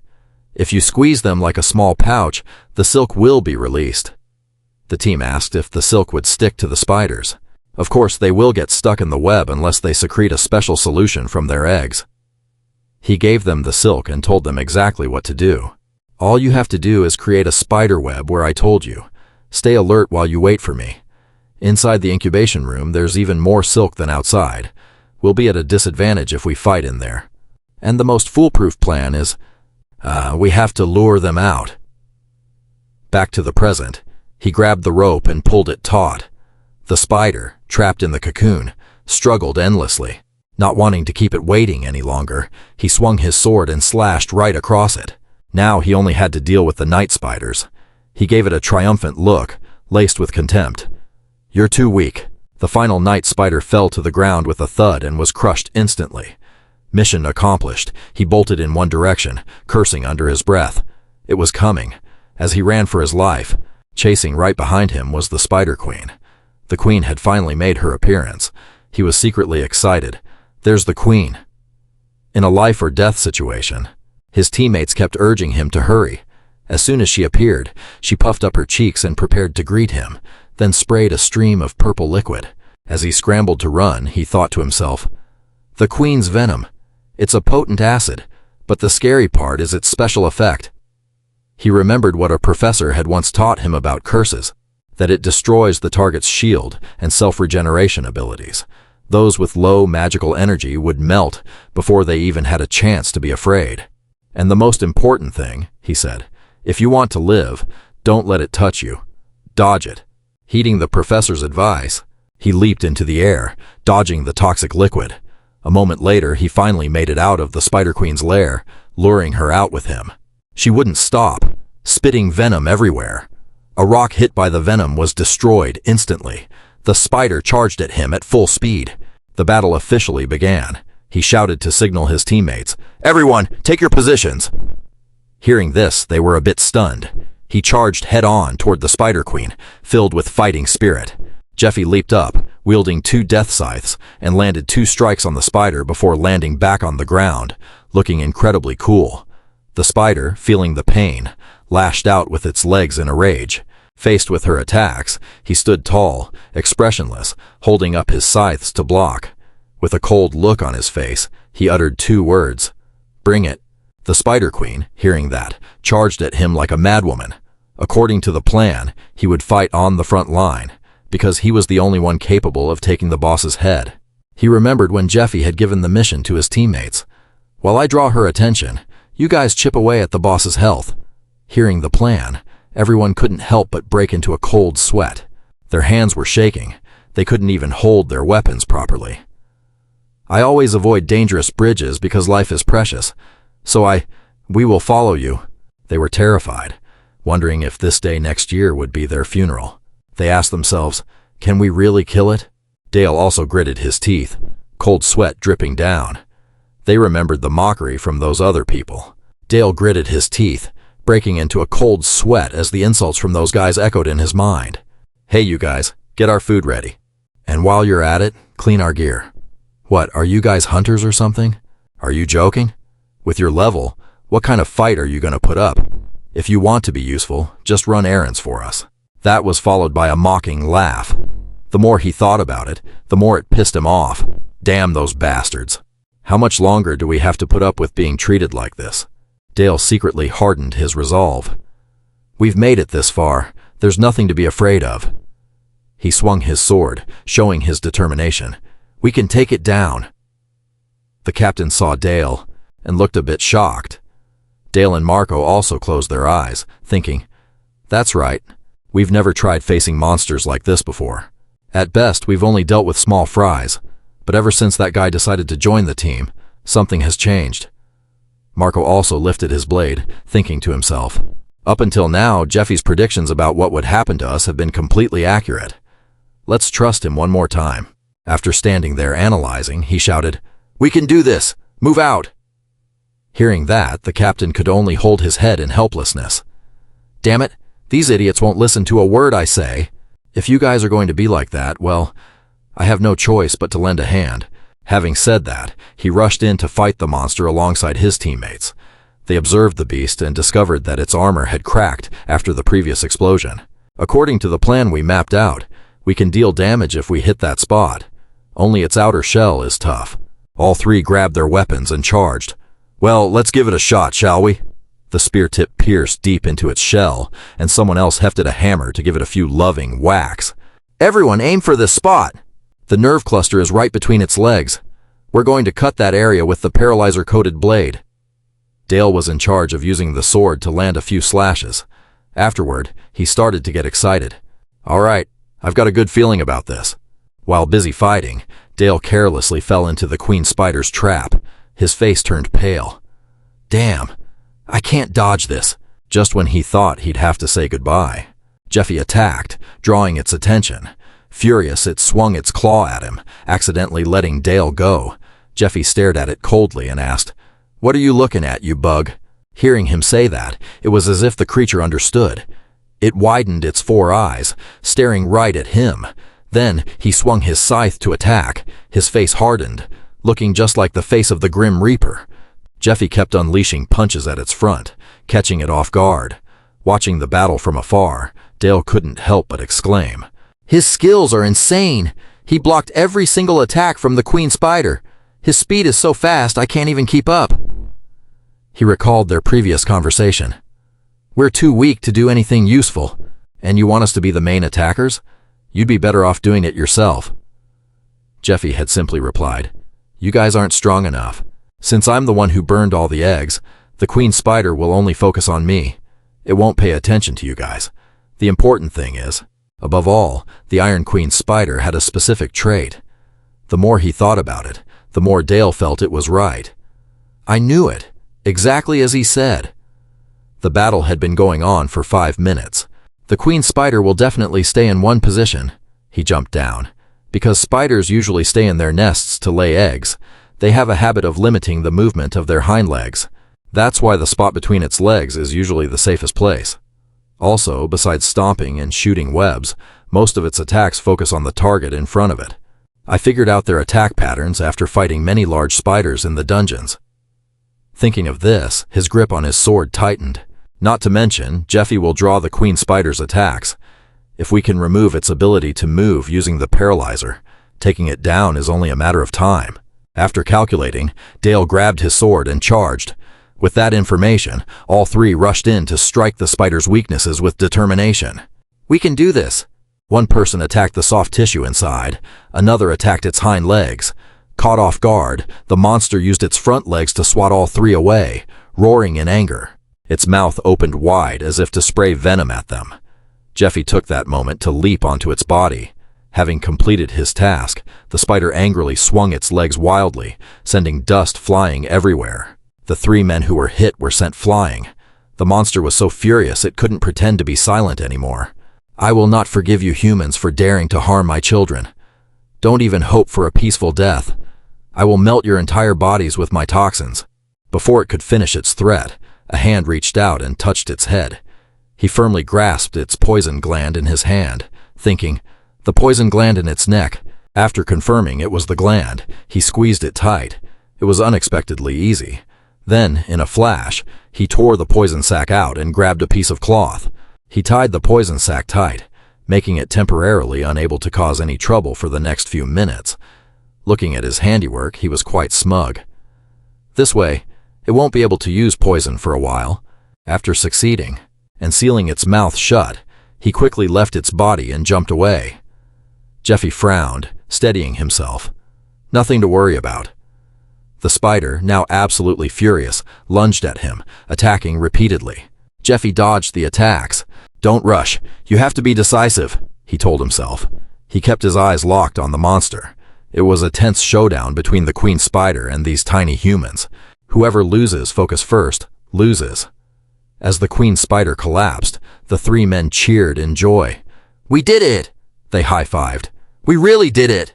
The blonde man watched them cheering, thinking that wasn't the main point. He thought to himself, "Jeffy, he's letting us do all this." As he pondered that, it suddenly clicked. He understood. When it came to hunting, everything went smoothly thanks to the leader. He looked at Jeffy, thinking maybe if he kept following him, he'd be... Jeffy was watching the Spider Queen, thinking he couldn't hide its existence here. "We can't just take all the loot like we did with the Predator. Maybe I need bigger spider containers to send to the Wizzos.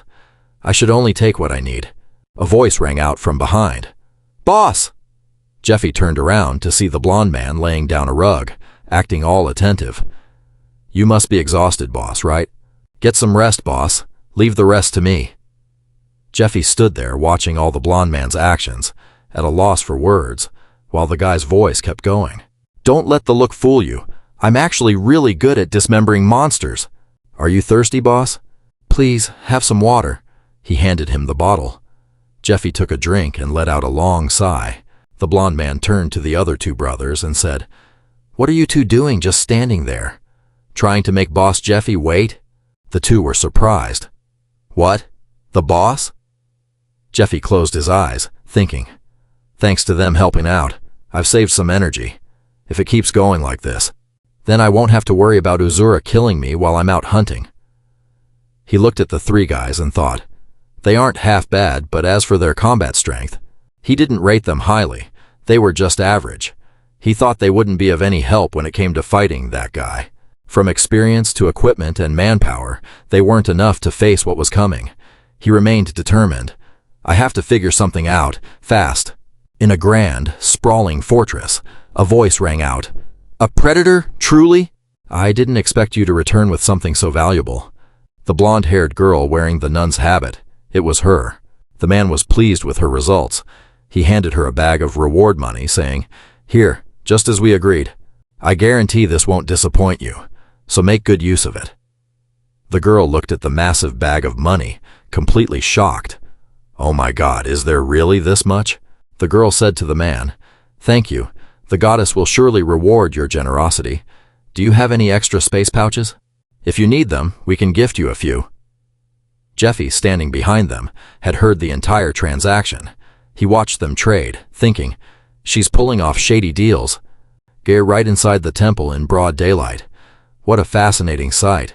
Surely, no one in this world is naive enough to believe that every temple is a place that's sacred and free of corruption. It's an obvious fact that the money believers donate to these temples just piles up, leading to entire cities being built around them. All because the temple knights and slave fighters ensure no monsters ever get close to the city. He stood with his arms crossed, thinking, perhaps safety really is a luxury privilege. At least for now, people can buy safety with money. Later on, even if you sold yourself, you might not be guaranteed safety. Now, Jeffy and the nun were walking through the city. She said to him, What luck! Both the buyer for the predator and the buyer for the steel spider showed up at the right time. We even got a great price. She winked at him. Though I didn't expect you to track down a steel spider that quickly. You're more impressive than I thought. He didn't care about her words. He only cared about the money earned. He asked her, So, how much did we make? She thought, He looks so handsome, yet so cold. She checked her notes and told him, We've reached 48% of our goal. 20% of the earnings went to paying off the temple debt. Oh, also, she handed him a set of clothes, saying, I've requested that the research lab be cleaned up. This is your work uniform and access card. She looked at the rental list for the Silver Alchemist set, saying, Because real alchemy sets are usually quite large and have many important pieces of equipment, I couldn't find a way to borrow one. Everyone at the research lab leaves at 7, so you can use the place as you please. Just remember to clean it up thoroughly when you're done. Jeffy thought, Fair enough. Anyway, this is safer than thieving. Since they always need people to clean the lab, they might call me in. Tonight, he told her. Guess there's no other way. She smiled and linked her arm with his. Don't worry. You'll be paid for your labor too. Suddenly, a voice spoke up. Oh, so sister is here? Jeffy turned around, completely surprised by the person who had appeared. A red-haired guy in a cloak approached. He said to the girl, I was looking for you, sister, because there are a few things I need to communicate. If possible, could you spare some time to speak with me? He was talking to the girl, but his eyes were fixed on Jeffy. Jeffy was very shocked. He didn't expect to run into him right now. Yes, Jeffy knew him. He was Nate, a member of the church's appraisal team, one of the only 12 first-class appraisers, and a highly capable member, recognized by the church itself, he thought. And as for me, he is currently... The girl smiled and replied to Nate, Oh, is something the matter? You aren't planning on asking me out on a date, are you? So, you came here to ask for a loan? Look, I've got stuff to deal with right now. She thought to herself, he might be acting casual, but his real target is the guy behind me. Ned is Sahaku's superior, the one that guy behind me beat to a pulp. I knew they'd pull something the moment they got the chance. But this is actually insane. They actually have the guts to start trouble right in front of a temple apostle? She turned to Net and said, Let's talk another time, okay? Next time, I'll even give you a better interest rate. You know, Net here has a great reputation for credit. Net replied to her, If I have something urgent to ask, what then? I'll even treat you to a meal. He turned toward Jeffy. What do you think, Jeffy? Care to join us? Net continued. Now that I think about it, you and our Sahaku are pretty close, aren't you? Jeffy looked at him and said, Who? My memory's not that great. I don't waste brain space on nobodies." Their eyes locked, sparks flying. Both of them flared up with blinding, intense energy, clashing against each other. Net's aura was crimson. Jeffy's was a sharp blue. The pressure of their magic was so overwhelming that the birds and beasts scattered in a panic. The girl broke into a cold sweat, struggling to stay upright. She thought, "No way. This immense magical power. I never expected a reaction this strong. This guy isn't just some ordinary slave warrior. He's on par with the temple, maybe even stronger." Net thought, being this close, made him realize why. Sahaku couldn't help but lose his temper and attack him. Net channeled his mana into 2 fingers, thinking, "I didn't come here to throw hands today, but whatever, let's play a little." With that, he unleashed his magic at Jeffy. That made him want to curse. "You bastard!" Seeing them about to go at it, the girl screamed, "Both of you, kneel!" Since they were in the temple, reluctant as they were, they had to drop to their knees. The girl, fuming, raised her hand and slapped Jeffy. She grabbed his collar and barked, "You have no sense of self-preservation. Have you lost your mind? Are you trying to get yourself killed? I've got to teach you a lesson. Follow me now." As they walked, she said to Net, "And hey, Net," she turned back to warn him, "this kid is my toy. You lay a finger on him and I'll kill you." Net was furious but held it in, choosing to just endure it. Once they reached the stairs, Jeffy leaned against the wall. Rose sat on the steps and said to him, "Can you stop trying to pick a fight with everyone you see?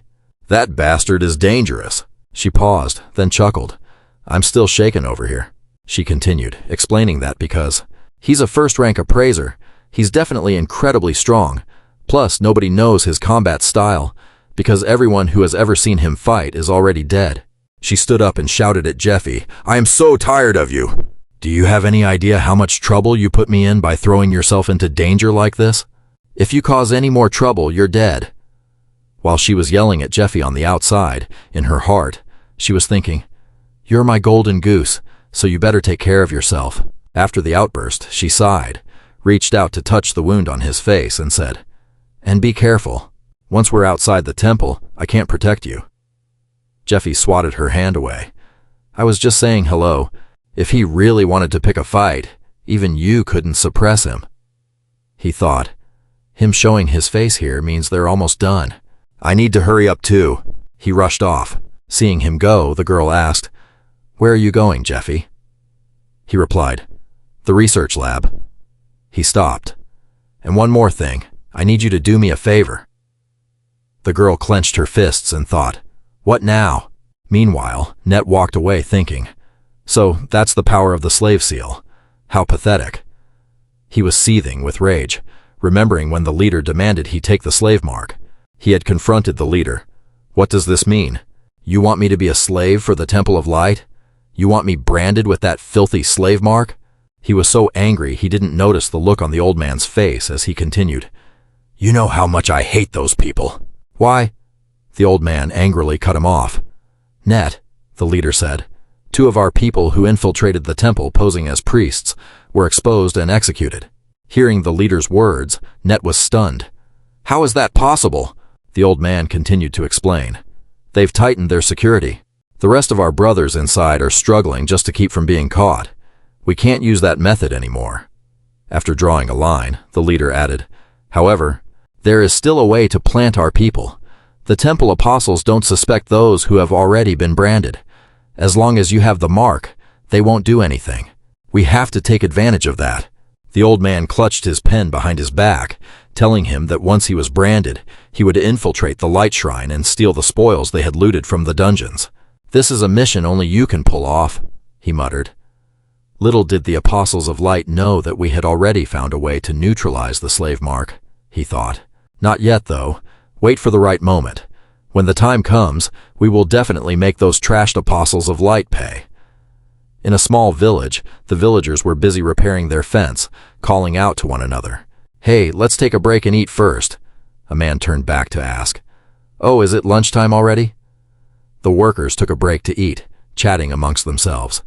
"We have to do this every single month. Why does this fence keep breaking all the time? We don't really have another choice. A small village like ours can't afford the protection of the shrine. That's why we have to build the fence like this." One man stood up, looking into the distance. "If I run into a monster, I'll smash its skull in, just like this." Suddenly, he shouted loudly, "Hey everyone, it looks like someone from the shrine is coming." Hearing this, the villagers asked in surprise, "What? Really?" Just then, a blond man with a mark on his forehead walked up. A villager stepped forward to greet him. "What brings you to our humble village, sir?" Ignoring the question, he countered, "How many people are in this village?" The man who had greeted him replied, "Pardon? About 50, I believe." Hearing this, he scoffed, "Not bad," and then blew into a red object. As he blew, a blinding purple energy radiated from him. This surge of power struck the villagers. They were defenseless, and the village was instantly drenched in gruesome blood. Remembering the time Jeffy defeated him, he gritted his teeth. "The humiliation he caused me, I will make him pay 100 times over." He laughed, his face twisted into a vicious, ugly grin. Inside the Light Shrine's laboratory, a place dedicated to the research and creation of poisons and equipment, Jeffy was at work. He selected several ingredients: toxic herbs, peony bark covered in mold, rotting corpse fungus, and grave moss. As he stood there, he thought to himself, if he boiled these ingredients with the queen spider's venom, he acted on his thought, tossing everything into a vial and heating it up. Once it boiled, he grabbed the vial and held it up. Looking at the results, he thought, "It's finished. 72 absolute poisons of Fet. Number 61. Dragon's Bane." In a room, Rose sat on the bed, holding a piece of paper, watching Jeffy sharpen his blade, reminiscing about their conversation. He had said, "I'll be as good as dead if Net and the other Inquisitors bother me. Please, help me out." She was surprised. "Huh? Let you borrow the room." Before she could finish, Jeffy interrupted her. "You said you'd protect me while I'm in the shrine, right? You'd lose money if I died, wouldn't you?"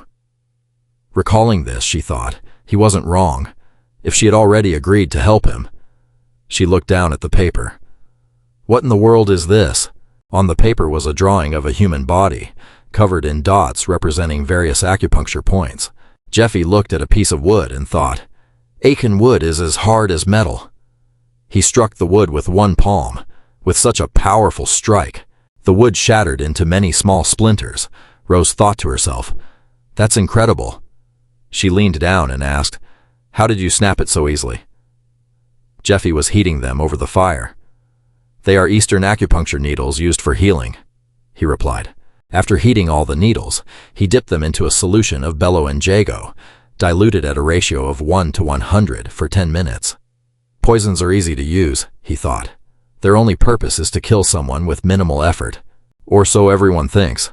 Who knows what might happen when demons invade this world, and the gods reclaim the power they once granted. After a while, he lifted a needle. The part soaked in the solution had changed color. He stared at it, thinking, "We have no choice but to rely on poison." He plunged a needle into his own shoulder. As it pierced his skin, blue veins began to spread across his flesh. He screamed in pain and coughed up blood. Seeing this, the girl rushed over. "Oh my God!" Seeing her about to approach him, he waved his hand, signaling her to stay back. She remembered his words. "Don't be surprised by what happens next. When I give the signal, do exactly as I said." Back then, she had been confused and didn't understand what he meant. Now she understood completely. She asked him, What are you doing to yourself?" Crossing his arms, he told her, "An upgrade." He recalled the 72 absolute poisons of Fet. The effects changed entirely based on the dilution level, and when you triggered a reaction. Unlike the diluted versions, this poison had become a solution that boosted his ability limits. After jabbing the needle into his shoulder, he was in agony. He gritted his teeth, bearing it, thinking, "The problem is that I'm mixing it with Bellio, which causes excruciating pain and makes my energy unstable." Jeffy gritted his teeth, thinking, "I'll have to experience extreme pain, and my control will weaken. But I don't have the ingredients or the recipe to create anything more stable." He sat cross-legged, channeling his internal energy. Internal energy channeling is a technique developed in the East, used to forge magical power. It's a technique to stabilize mana through the mana veins. He could control the flow of mana to recover from internal injuries, and using it repeatedly would increase his limits. "Mana," he thought. channeling internal energy to control toxicity by circulating magic. If I succeed, I can raise my stats to a higher level. But if I fail, my physical body will shatter. Jeffy closed his eyes, thinking, so what? This is nothing, I can take it. He remembered his time fighting monsters. Those moments had been terrifying. At this point, Rose was observing him intently. She saw that the blue veins on his body had returned to normal, but before trying the first needle, he had instructed her, once I'm done, I won't be able to move, so keep an eye on the situation. When I give the signal, insert the remaining needle right here. Having said that, he pointed to the top of his head. He asked her, do you understand? She held the needle, thinking, a poison needle into the top of the head. I don't need him to tell me what happens if I fail. Death. She broke into a sweat, raising the needle toward his head, asking herself, what should I do? Can I really do this? A few hours later, near the Temple of Light in the northern woods, a red flare shot into the sky. It exploded into a circle with a cross in the middle, while a flock of birds swarmed down to attack the villagers. People with swords and axes ran in panic, screaming over the chaos. They're catching up to us. Run! Keep running! They cursed at the scout birds, shouting that this was the only known nest with dozens of them gathering there. Has anyone called for backup? A man in a red hat shouted, I already fired the flare. The rescue team will be here soon, he yelled. Just keep running toward the temple. Before Kai could finish his sentence, a bird snatched him away, blood spraying everywhere. As the giant birds began feeding, a man in a black cloak did everything he could to run toward the temple. He thought, only 5 kilometers left to the temple. Just 20 more minutes. Even in the middle of the day, all that could be heard were the desperate footsteps of the survivors, fading into the screeching of the giant birds. After running for a while, the man in the black cloak grew exhausted, gasping for air as sweat poured down his face. He looked up to see a flock of birds circling him and thought, I'm going to be nothing but bones in 20 minutes. A bird lunged at him with its beak open. Terrified, he backed away frantically until he had no choice but to raise his wooden shield to block the attack. He collapsed to the ground, staring at the beast. He let out a scream that echoed through the night. But suddenly, a wave of white energy surged past him. It was Jiffy. He punched the ground, cracking the earth into pieces. Jiffy looked up at the birds closing in, stood tall, and gathered his strength to face them. One bird lunged to peck at him, but he quickly dodged to the side, narrowly avoiding the strike. Then, he leapt up and grabbed the bird's head. As it shrieked, he pulled with all his might, snapping the neck until the white bone and blood were exposed. The rest of the flock hesitated, not daring to advance, only screeching loudly. Jiffy thought, that's 12 monsters outside the dungeon, 12 neck snaps. He turned his gaze toward the remaining birds. He unleashed bursts of energy at them, wiping out every last one. The man in the black cloak watched, stunned by Jiffy's raw power. He had taken down 12 birds all by himself. Seeing the mark on Jiffy's arm, the man thought, are the reinforcements from the temple already here? He felt a chill, thinking, but he's all by himself? A voice interrupted his thoughts. Where is the nest? The man snapped back to reality and replied, yes. He pointed the way and said, if you keep following this path. Before he could finish, Jiffy had already sped off, leaving a trail of white light in his wake. The man stood alone, surrounded by a pile of carcasses, thinking, that is insane. He thought, I could feel an overwhelming aura from him, like when receiving orders from a superior officer. That's why I immediately told him where the dungeon entrance was. After regaining his composure, he regretted not asking one crucial thing, but that was long after Jiffy had vanished. 4 out of 7 members of his team had died in that dungeon. Only 3 escaped, and he was the only one left alive. He braced his hands on the ground, thinking, that place is too dangerous. I should have stopped him. He clutched his head, thinking he had to wait for real backup. I should have stopped him from going there alone. What do I do now? He remained clutching his head until his eyes widened at the sight before him. He stood up and stared ahead. A red light was emanating from that spot. He was shocked, thinking, how? How is this possible?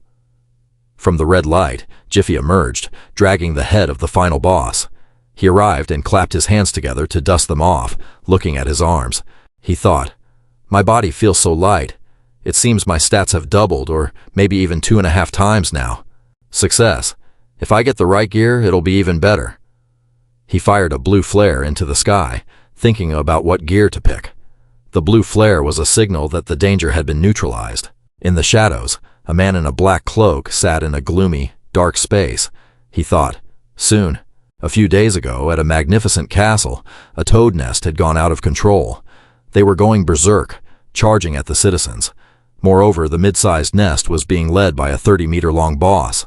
It had been wiped out by a single slave, Jiffy. He had destroyed them all with his bare hands. Elsewhere, in the castle basement, Lucius was walking with Matthias Grimmer. They were discussing the slave who managed to take down a swarm of frenzied birds. Between the scene evidence and witness testimony, he's definitely trying to get noticed to join the raid, Grimmer continued, 20 days later. It's obvious he wants into the raiding party. Grimmer looked at Lucius, his mouth curling slightly. Should we interrogate him, to ensure he isn't a demon worshipper? Lucius, a high-ranking heresy inquisitor of the 3rd Division of the Temple of Light, replied in a deeply grim voice. No. A small, sly smile touched his lips. Leave him be. Lucius was the commander of the Temple's Night Squad, Lucius Jonetti of the 3rd Division. Grimmer turned to him, curious and slightly flustered. But if we don't weed out the demon worshippers before the raid... Before he could finish, Lucius cut him off. Matthias, he barked, no matter how thoroughly we investigate, we'll never filter them all out. Then, his expression darkened. A wicked, cunning smile spread across his face. As long as they're useful, I don't care if they worship heresy or not. Grimmer was stunned, his mouth agape at Lucius's treachery. What did you say? Lucius walked forward, waving his hand dismissively behind him. They aren't strong enough to reach the boss room. That's why they're just lowly thieves. Grimmer heard this. He looked at Lucius with pure contempt, but Lucius continued. We'll use them as bait to reach the boss room, then dispose of them along with the boss. Grimmer closed his eyes and turned away, trying to suppress his disgust. Commander Lucius of the Vanguard, is this really you? As someone who has known you for 25 years, do you remember me opposing that plan from the start? Lucius burst into laughter, his mouth wide open. Ha ha. Lucius's voice was calm. That is exactly why I am showing you this now. My friend, you worry too much. The two of them headed down to the basement, where a room emitted an incredibly cold, icy aura. Lucius stepped forward and boldly threw the door wide open. Looking inside, Matthias Grimmer's jaw dropped. It felt as if it were going to hit the floor. Sweat poured down his face, and he looked completely stunned and panicked. This is... Inside the room stood statues of angels, carved with meticulous detail and sealed by enchanted chains. In the hands of the statues were a spear and a shield. They radiated a massive aura. Lucius turned toward Grimmer, who was standing frozen, staring at those artifacts. Lucius looked at Grimmer and flashed a smug smile. The Spear of Light and the Shield of Michael. I spent 1/3 of my fortune to acquire these. Hearing this, Mr. Grimmer was incredibly shocked and panicked, thinking to himself, are these the legendary items I've only read about in books? His expression shifted through a range of emotions, shock, surprise, and awe. Lucius patted Grimmer lightly on the shoulder and said in a low voice, The dungeon we spent 15 years trying to conquer is finished now. No need to worry anymore. Lucius's face looked incredibly confident, his voice smug. I am invincible now. In another place, a remote village, the sunlight was warm and vibrant, illuminating the entire area. Inside a house, 3 young men were walking proudly down the hallway. Goth, Dale, and Mako. They were soaked in sweat from exhausting training. Mako was annoyed and cursed a few times, saying he hadn't even finished warming up yet. Why were there so many people at the training ground? Some were chugging milk, others were fixing their hair. Dale, drinking a bottle of milk, said in a gloomy, gentle tone, Perhaps it's because of the raid. I heard there are 2 or 3 spots left for the uprising. They're showing off to get recruited. Mako looked a bit irritated, raising his hand to ruffle his hair. Suddenly, in front of them, there was Sister Wyrose. She said unexpectedly, Oh my, seeing the sister pass by. The 3 of them bowed respectfully at a 90-degree angle and shouted in unison, Greetings, sister. She walked past them proudly, her voice playful, wearing a smile that hid a teasing intent. She said to them, "Hello, make sure you pay your debts on time, you trash." Mako watched her walk away, looking startled. Why did that devil woman come out of our room? Inside the room, Jeffy was gently rubbing the ring on his finger, sitting on the bed. He saw the three of them enter. He spoke softly. "Oh, you guys are here." Seeing Jeffy with the ring on his finger, combined with the fact that Wyros had just walked out of this very room, they all exclaimed in unison. "Huh? A ring?" They thought. He's been with her this whole time, and the ring is on his finger. Could it be? Goth's body trembled slightly. He pointed at the ring on Jeffy's hand, his voice shaking. "Hey, what is that ring?" Jeffy, incredibly calm, held his hand up in front of them, revealing the glittering ring. Gloomily, he asked, "This?" Jeffy looked down slightly, wearing an incredibly suspicious smile. "I got it from someone." The ring on his hand was a purifying ring, which helped circulate the wearer's mana and strengthen magical barriers. He could use a curse removal skill once a day. He wore an incredibly smug, delighted smile, looking down at the ring, thinking, Wyros really gave me something top tier. Jeffy glanced to the side, recalling the words Wyros had said earlier. She had sincerely placed a hand on her chest, saying firmly, "After reinforcing your gear, this gift is pretty solid, right? I can reinforce similar equipment. Just tell me what you want, and I'll get it for you." Thinking this, Jeffy smiled with great satisfaction, thinking, "She prepared it before I even asked. How thoughtful." Then his mouth curled into a half smile. "She certainly knows how to spend money," he thought. At that moment, Wyros was walking down the hallway of the house. "I heard it from an informant at the black market," she thought, her face incredibly serious, reflecting on the Persephone Assassination Guild. The members of the guild were incredibly mysterious. They all wore long, dark cloaks that covered their bodies, making their faces indistinguishable. They radiated an aura like a graceful yet ruthless serpent. They used poison to boost their stats. They were legendary assassins who never forgot their targets, with impressive martial arts skills, deadly poisons, and top-tier hunting techniques, just like Jeffy hunting monsters. Upgrading the body with poison, just like Jeffy takes the materials, needles dipped in poison to pierce the body and strengthen the flesh. Everything starts from falling down this path, she thought. She thought of the image of Jeffy looking cool, wielding his dual blades in battle. She panicked, thinking to herself, "My esteemed client is an assassin from Persephone." As she walked down the hall, she thought about the raid. Persephone collapsed a few years ago. I heard the high-ranking nobles who used to be their clients are looking for survivors and the poisons they used. Wyros wore a smile, but cold sweat streamed down her forehead. She thought to herself, "Those nobles are dying to get their hands on the best talent and the best poisons." Then she hurriedly gestured wildly, thinking, "There's no time to find a monster part deal as good as this one. I must make him my exclusive client. Equipment is everything. I will buy him the best gear. Just you wait."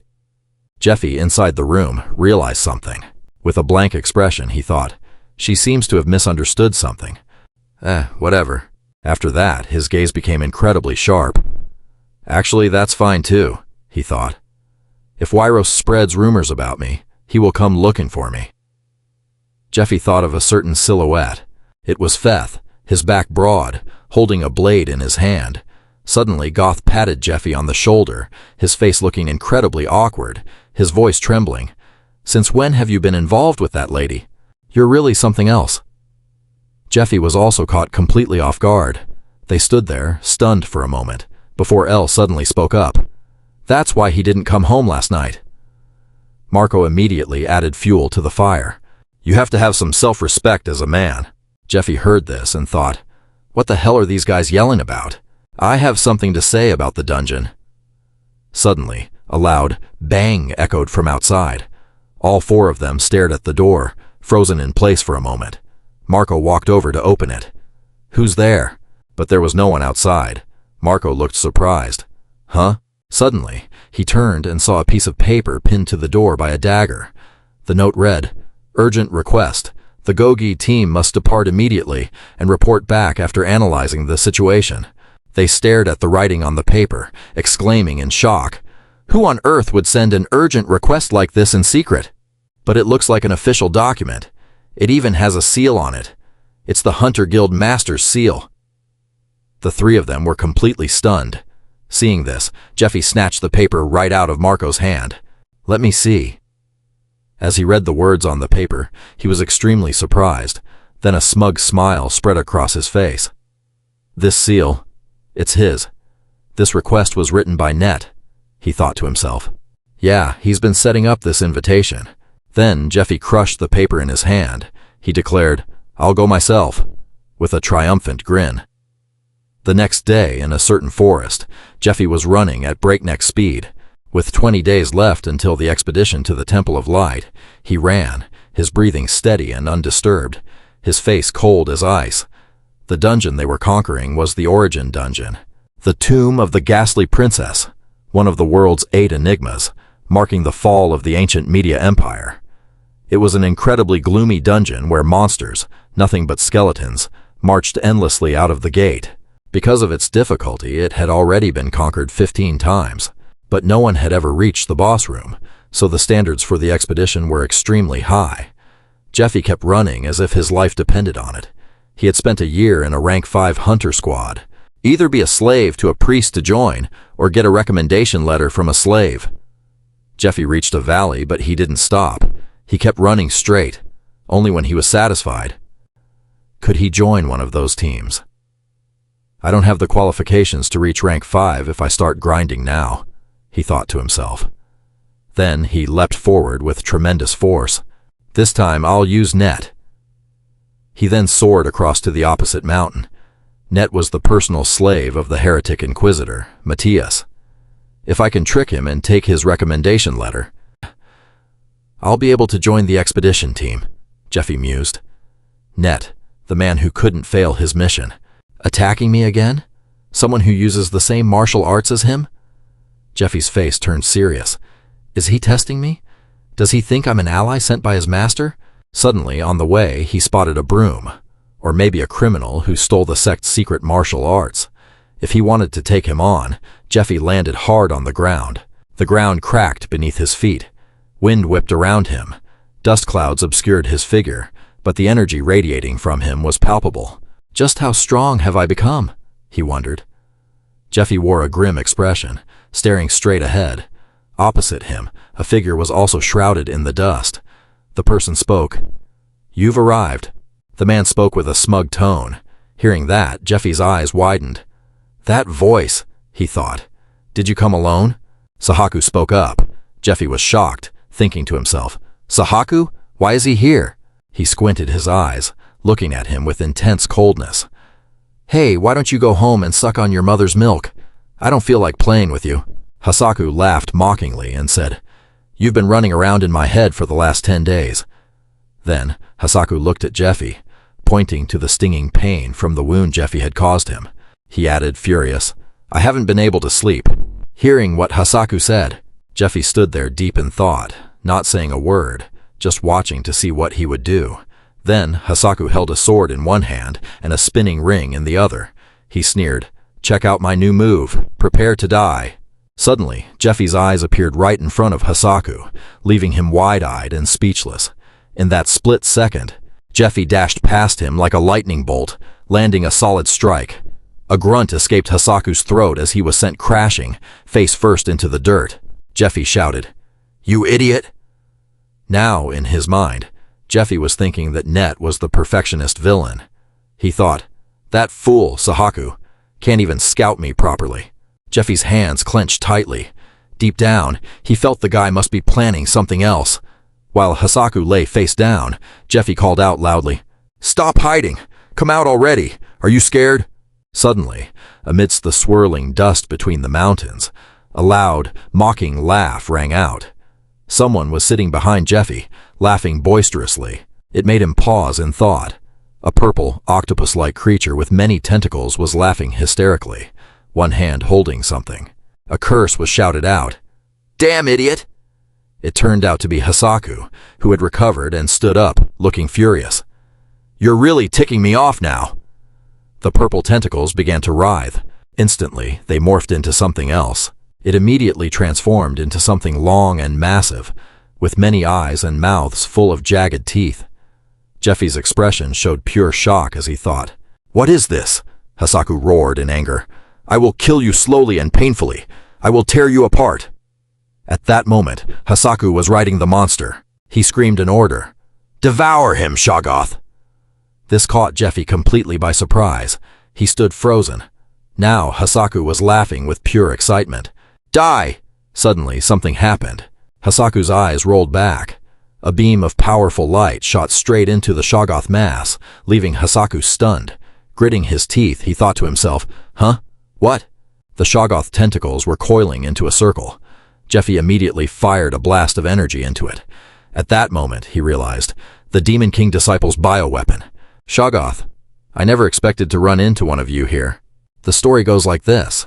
They lie dormant as eggs, awakening only when they hear the melody of an instrument imbued with the power of hypnosis. There's a legend about the Ocarina of Hypnosis. It's an instrument used to control the Shoggoth. The player can issue various commands based on the musical combinations played. It's said to protect the user from the Shoggoth's mental corrosion. It also mentions that Shoggoth are mindless, gluttonous creatures, and physical attacks do absolutely nothing to them. Just then, a footstep echoes, and the tentacles slither forward as if to devour those feet. The legend continues. They grow stronger by absorbing the mana from the people they consume. The creature's maw, filled with layers of fangs and tentacles, eyes swirling in patterns. It's a truly horrifying sight. It stares straight into Jeffy's face. It coils around Jeffy's body, as if playing with its prey. Jeffy's eyes remain fixed on something beyond it. The story goes on. Just existing near them is a major threat. But that's not even the scariest thing about a Shoggoth. It's the mental corrosion. Anyone who makes contact will be plunged into a series of pure nightmares. They see their deepest fears manifest and start hallucinating, like a junkie tripping on drugs. Once their mind is completely eroded, they go insane, just like a complete addict. They lose their grip on reality, falling into a state of total madness, killing everyone in sight until a mass slaughter ensues. A monster created by the Demon King, worshipped for its ability to kill. Hasaku stands outside, watching as Jeffy gets pulled in. He laughs triumphantly and yells, "You're done for, you damn junkie." He sneers, "You have no idea what's coming next." As Jeffy is wrapped in the Shoggoth's tentacles, his eyes flare red. Hasaku shouts, "Those red eyes are the sign. Your mind is being corroded. You're finished." Jeffy's eyes are burning red with pure fury, echoing Hasaku's mocking laughter, but Jeffy doesn't say a word. Then, breaking the curse, Jeffy reveals a ring on his finger. He stands tall, like a god of war. This is the purification ring. It helps circulate the wearer's mana and strengthens the magical barrier. It can break curses once a day. Jeffy stands firm amidst the swirling tentacles of the Shoggoth, which are trying to swallow him whole, while Hasaku stands outside, speechless. Suddenly, a large hand clamps down on Hasaku's throat, cutting off his taunts.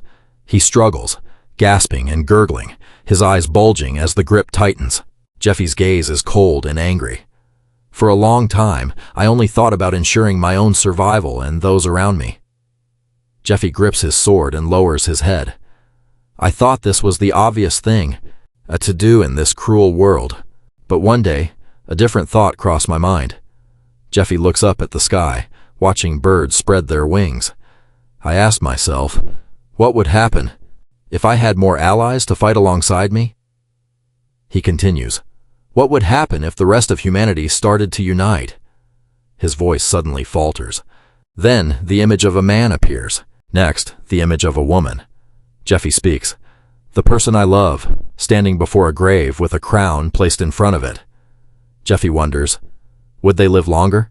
Seeing this, Hasaku breaks into a cold sweat, his eyes wide with fear. He thinks to himself, what the hell is this guy babbling about? Jeffy, with a look of iron determination, says, so, this time, Jeffy continues, I've saved those I could, and given those who desired power a chance. But something seems to leave Jeffy unsatisfied. However, you don't belong to any of those. Jeffy's hand tightens even further around Hasaku's throat, his voice rising. How many people have you fed to that monster? Maybe around 100, give or take. Jeffy's eyes roll back, a terrifying sight. How many people died because of your twisted desire to corrupt minds, driven by your own arrogance? Jeffy roars in fury. You absolute piece of trash! He winds up his massive hand, shouting, You don't deserve to live! Jeffy immediately winds up a powerful punch. Jeffy lands a brutal blow, making Hasaku cough up a torrent of blood. Hasaku gags, spewing blood everywhere from the sheer force of the impact. Jeffy follows up with another devastating punch to Hasaku's face, as if trying to crush his skull into pulp, teeth and lips mangled. Jeffy, with resolute eyes, throws a few more blows. Thunder cracks across the sky. In Jeffy's mind, he activates the skill, and with the final strike, a blow that attacks bone and blood, stopping the flow of life and summoning a thunderbolt. This technique is called Dragon's Crimson, the nightmare of the East. A hand reaches out, forming a circle of energy. This is the secret martial art of the Dragon King. Combined with the power of the Thunder Finger, they begin to resonate, creating a sound that shakes the earth. The creature is charred black, its mouth agape. Jeffy narrows his eyes, thinking, dying before you could even blink. Its whole body is spasming from the electric shock. That must hurt. He doesn't even flinch watching it die in such a painful way. He mutters, Fitting for a piece of scum like you. He picks up a strangely shaped object, looking around at the charred remains, reflecting on the fight with the Shoggoth. Physical attacks were useless. Jeffy slowly lifts the flute to his lips, thinking, I have to use a magic, lightning or fire. Or maybe holy power? That's easy enough for me. One more hit and it's gone. But why bother wasting the mana? Jeffy stood surrounded by crackling electricity, playing a melody on his flute, the harmonic destruction of Shopgood, shattering the magical link within Shopgood's cells. Suddenly, a voice spoke from behind him. You actually know that tune? How surprising. A robe fluttered in the wind as the voice continued. That is a secret technique of the Demon King's disciples. No one else has ever laid hands on it. Net leaped down from above. As Jeffy turned, Net looked him in the eye with a cold smirk and said, You know far too many things. Jeffy recognized him instantly. His expression grew tense. He thought to himself, finally. He began to relive the past, recalling his first encounter with Net, the man who never failed a mission. He attacked me again, the one with the same martial arts as him. Memories of Net assaulting him flashed through his mind. If I can trick Net and steal his recommendation letter, I could join the expedition. Net wanted to test him. Jeffy ended his flashback, his thoughts shifting to the determined resolve focused on the goal ahead. It's time. I have to pass his test and make him believe I'm a disciple of the Demon King. It's the only way to change the future. He furrowed his brows, clearly hiding another deeper motive. Jeffy began to recall his grueling training in the past, a debt he had yet to repay. He steeled his resolve. I want you to have a different ending in this life. Clenching his fists, his eyes filled with hatred and a carefully calculated plan. I have to deceive him to get close, no matter what it takes. Net broke the silence, smirking. I've been watching you for a while now, and I've decided that... Net didn't finish his sentence. He reached behind his back and drew his sword. With murderous intent and incredible speed, he lunged at Jeffy, shouting, You are a target that needs to be eliminated. Net pointed his blade at Jeffy. Jeffy immediately readied his defense, channeling his power to surround both of his hands with lightning. Net charged with overwhelming strength, his sword strikes encircling Jeffy repeatedly, but none seemed to land a blow. Net looked stunned, thinking to himself, What is this feeling? I missed every single hit. Suddenly, 3 stones charged with Jeffy's lightning emerged from behind Net. Net reacted just in time to slash them away. Net dropped his playful facade. How interesting. I didn't expect you to not only dodge but counterattack, he muttered, thinking. In this entire continent, besides the master, few people can keep up with my speed and strikes. He had a different agenda. Annoyed that his attacks missed, Jeffy held a stone in his hand and mocked, Hey, fighting someone unarmed and you still need a sword? Stung by the truth, Net frowned in frustration, dropped his sword and shifted into a serious, lethal martial arts stance. Jeffy mimicked his stance, his eyes deadly serious, both prepared to strike, Lightning crackled around them as they clashed, neither one backing down. Narrator. This follows the same rules as the Dragon King's secret martial arts, coating the body in electrical energy generated by internal explosions to boost speed and power. Jeffy coiled his hands, lightning sparking around them. Anyone trained in this style knew how to counter it. He stared straight into Net's eyes, unwavering and fearless. The Dragon King's secret arts, yin-yang electrical burst. It has two poles, yin and yang, that attract each other. As their lightning streams collided, it triggered a massive explosion. But this defensive style operated on the principle of like poles repelling each other. Net was struggling immensely, finding it exhausting to fight Jeffy. Jeffy linked his attacks to the positive pole and maintained the connection to dodge incoming blows. After a moment of fighting, Net grew angry and thought, this should have been over by now. But in that split second, after attacking him with speed faster than light. Case 1. If the body isn't fully coated in energy, the attack doesn't deflect and hits the mark. Case 2. When the electrical shield is stronger or equal to the opposing current, the attack misses. If the shield is weaker, it gets neutralized. Precision, timing, and energy management. One had to train like a madman to adjust these variables in a split second to fight effectively on the battlefield. You can't just use cheap copycat chips. Net was furious, wondering how he was doing it. That's the real deal. Jeffy's entire body glowed with a brilliant blue lightning aura. Net gritted his teeth, thinking, that's even more annoying. Only the big brother and I were taught the Dragon King's secret arts. Net couldn't take it anymore and screamed, who the hell are you? Long ago, the 9th level Demon King disciple, the Eastern Lord Jin Viang, the solitary dragon, traveled from the eastern continent through the Sahara Demon Desert to arrive here in the Aslan continent. He commanded an entire army. He rebuilt the Demon King's management structure using secret techniques and the Dragon King arts. There were only 2 successors. Unlike the hundreds of other disciples who only knew the surface-level techniques, these 2 inherited the core of the Dragon King arts directly from the Eastern Lord. One was his biological son, Jin Gang, the Mad Dragon. The other was a child he had adopted on the Aslan continent, Nest Child. They trained and sparred day and night. They were required to master the arts through real combat, and only 2 were chosen because the core of the art had to be kept secret.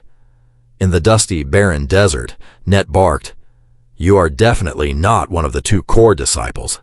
Net continued to frown, his voice deepening. Not only that, you destroyed the precious treasure of the Shopgood sect, something fed by the flesh and blood of 100 people, specifically for this expedition. I don't believe you're a Demon King disciple. Jeffy stood tall and unmoved as Net demanded, who the hell are you? What do you want? Jeffy held up 2 fingers, then smirked. It's simple. Why didn't you think of it? Only 2 disciples were taught the secret arts. He paused, then continued. But what if one of them were dead? Net heard those words, completely blindsided. If one of them dies, the other can't hold their own in real combat. The Lord is far too busy to waste time training the spare, and training a new disciple takes so long. The more he thinks about it, the less he can believe it. His eyes widened like a frog's. No, that's impossible. Javi smirked and said, I am a shadow disciple, trained to be ready in case one of the 2 main disciples bites the dust. It's an ancient tradition among Eastern martial artists. A shadow disciple is trained in secret, just in case something happens to the official successor. It's a hidden card that not even the sect knows about.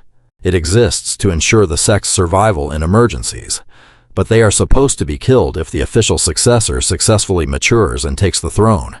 This is to prevent future trouble, since a shadow disciple is trained exactly like the official successor, and leaving them alive is a liability. Jeffy frowned to himself. That was a good cover story, not just something I made up on the spot. However, a real shadow disciple couldn't reach the tower to join the raid, because Antari and her team would tie them up immediately, though I bet she's doing things a princess shouldn't be doing right now, isn't she? Jeffy smirked. He had already planned to exploit this situation. After listening, Net couldn't help but frown and ask, if what you're saying is true, your existence should be kept strictly under wraps. Why would the master send you here? Net continued. I contacted the master to confirm, and he said he never sent a disciple like you. Net stared intently at Jeffy. This is a lie. But if he were an imposter, he'd surely have cooked up a better excuse. Net's eyes were full of suspicion. The Demon Lord's followers in the temple have a hard time communicating with the outside world. It's normal to make my own judgment based on the situation. If I catch even a hint of suspicion, I'll take him out. Net's hand was already crackling with power, sparks of lightning enveloping his fist. My orders were to hide my identity from the Demon Lord's followers and join the raid using my own strength. I'll take over your mission if you run into any trouble, Jeffy said solemnly. Hearing this, Net couldn't hide his anger, gritting his teeth as he asked, "Do you even know what my mission is?" Jeffy smiled nonchalantly. "Why wouldn't I? You're going to run off with the dragon heart. There's a magic stone that forms inside a dragon's heart, known as the dragon heart. It's the greatest treasure. It's said to grant you power rivaling a dragon.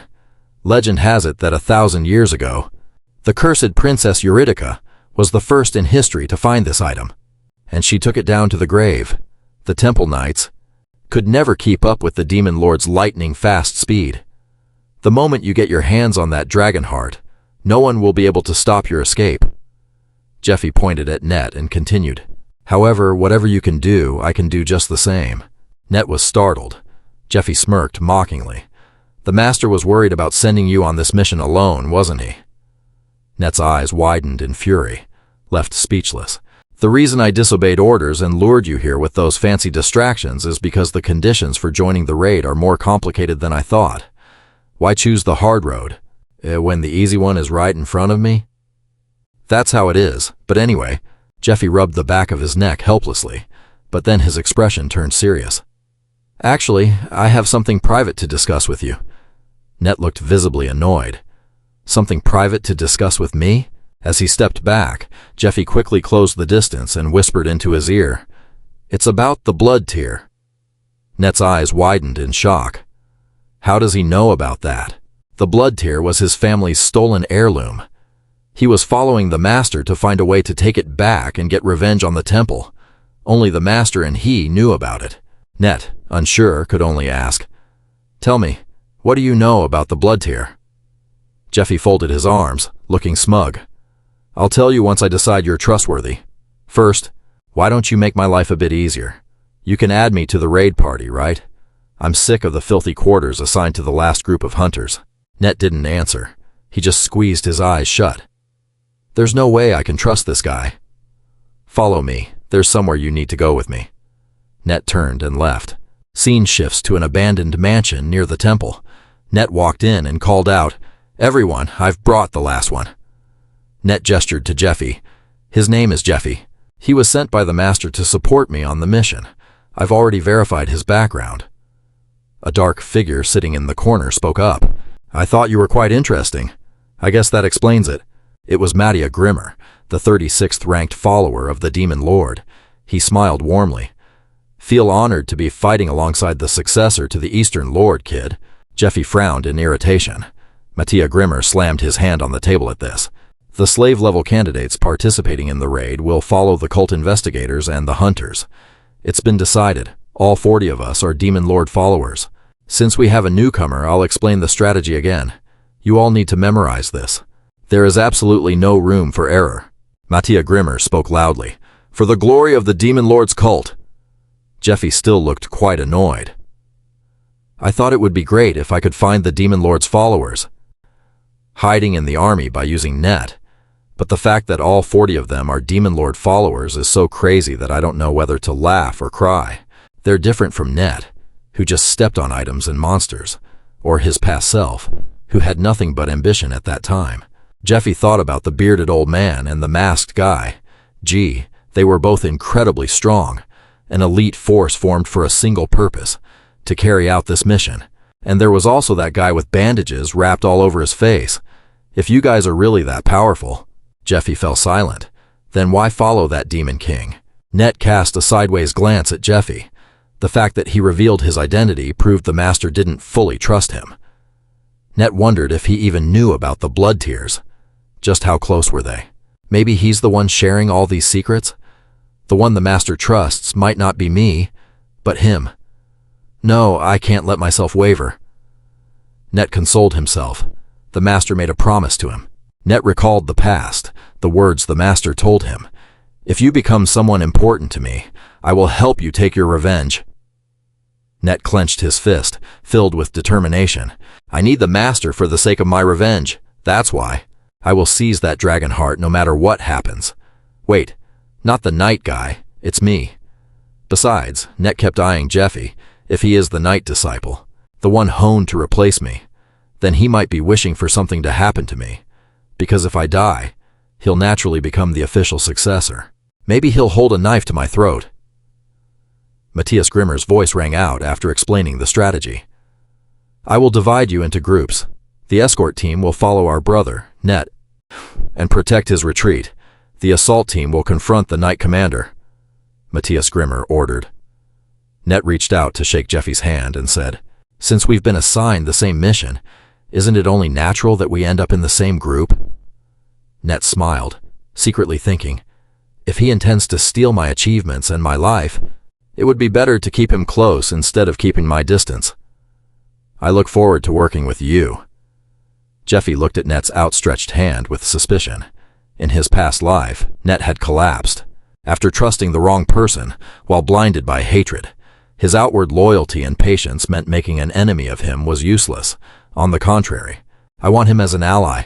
If I can win his trust, he'll be a powerful arm to help me overcome what's coming in the future. Thinking this, Jeffy reached out to shake Net's hand. I look forward to working with you too. I've lost countless relationships regretfully. The first one I need to mend is him. The scene shifted to a cave, emitting gasps. A staff pressed against the back of Jeffy's neck. Choose, someone's voice rang out. It was Net, issuing an ultimatum to Jeffy. You are going to help me escape this place by teaching me that ultimate martial arts technique, or do you want to die right here and become roasted pork? The first connection that made me the strongest human. The master passed down the Dragon King's technique to me. The next day, the sky was sunny and blue, harmonizing with a 7-colored rainbow. The names of the members of the Princess's Cursed Tomb Dungeon raid team had been announced. Everyone stood by, lost in thought, listening to the announcement being read out. Individuals with the following names: gather here at 6 o'clock tomorrow morning. Everyone will live in the same dormitory while being trained in preparation for the day the raid begins. Further notice: for security reasons, communication and contact with those outside the raid team is strictly prohibited. Pack your necessary belongings and report to us if you see anyone attempting to manipulate the final rewards. That is all. Jeffy stood among the crowd listening to the announcement, his expression deep in thought, thinking that everything was going according to plan. I should probably start getting things organized right now. Many scenes of battle flashed by. The Black Iron Dungeon, the Pig Clan, the Canyon Village where Net faked the notification letter about the Goblin incident. I've achieved the conquest of 3 dungeons, just as I promised Gogi. Immediately, the 3 guys bowed respectfully. Sternly, they shouted in unison, Thank you, sir. Thank you, boss, for everything. Please, take care of yourself. Afterward, Jeffy stood with his arms crossed, watching the 3 of them thoughtfully, and he said, Now that you all have a track record, plus the fact that many positions are vacant since 40 slaves have been designated to join this special raid, you will all be promoted quickly. Soon after, Jeffy added, After the promotion, the road will become much tougher, so keep trying your best. A small, blonde-haired guy looked hesitant and gave a murmur of agreement. Hearing that, Jeffy looked surprised and asked, what? The small blonde guy bowed his head sadly and stammered, Nothing. But in his heart, he thought, Please let me follow you. I want to learn from you, boss. He thought further, I can't tell the boss that. In the small blonde guy's mind, he held a sincere affection for Jeffy. Even though the time they spent together was short, he still could see that this person had an ideal, and that ideal was much greater than anything normal people like us could ever imagine. In the small blonde guy's head, he felt pangs of conscience. He gritted his teeth and thought, Weaklings like me have no right to follow the boss. At this moment, Jeffy gently instructed the small blonde guy. He advised him that if he just put his best effort into training, one day he would be able to stand beside him. Before then, come and find me. This left him surprised and touched, standing there blankly, not knowing what to say, just watching him. Jeffy immediately turned his back. "I'm counting on all of you." Hearing that, all three of them stood bowing and shouted in awe, "Thank you so much." Jeffy looked at the three of them, thinking to himself, "Two people who should have died are still alive. Their blazing eyes are proof that I did the right thing." In the depths of Jeffy's intuition, he thought about the future. However, at the moment, these people are also about to die. 3 years from now, if the Demon Emperor's followers succeed in their summoning, many people, including them, will have to lose their lives to stop it. I have to get the Dragon Core. Moving to another room, under the warm glow of an oil lamp, Jeffy realized that the time for the next step was now. Leona approached Jeffy and asked him, "So, are you satisfied?" Inside this room, everything was displayed so formally. Leona spoke to Jeffy, who was deep in thought while observing the items, saying, "These are the pieces of equipment I managed to acquire." But a glimmer of excitement appeared in Jeffy's eyes. He thought to himself that these items were excellent. Looking at the weapons leaning against the wall, Jeffy mused, "Just what I asked for." Then, looking over to this side, there were also very high-quality items. Jeffy thought that she had selected blunt weapons capable of conducting mana well. It reminded him of the legend of Princess Cow's tomb. It was a dungeon, crawling with animated skeletal remains. Since they were already dead, they couldn't feel pain, and their bodies were made entirely of sturdy bone, making strikes like the severing sorrow or blood-shattering pain completely useless. A large hammer could crush those tough bones, and Jeffy thought to himself that, precisely for this reason, to defeat the skeletons, he had to shatter them with blunt weapons.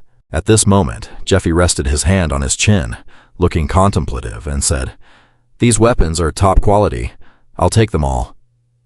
Hearing that, Leona asked, both surprised and touched, "Really?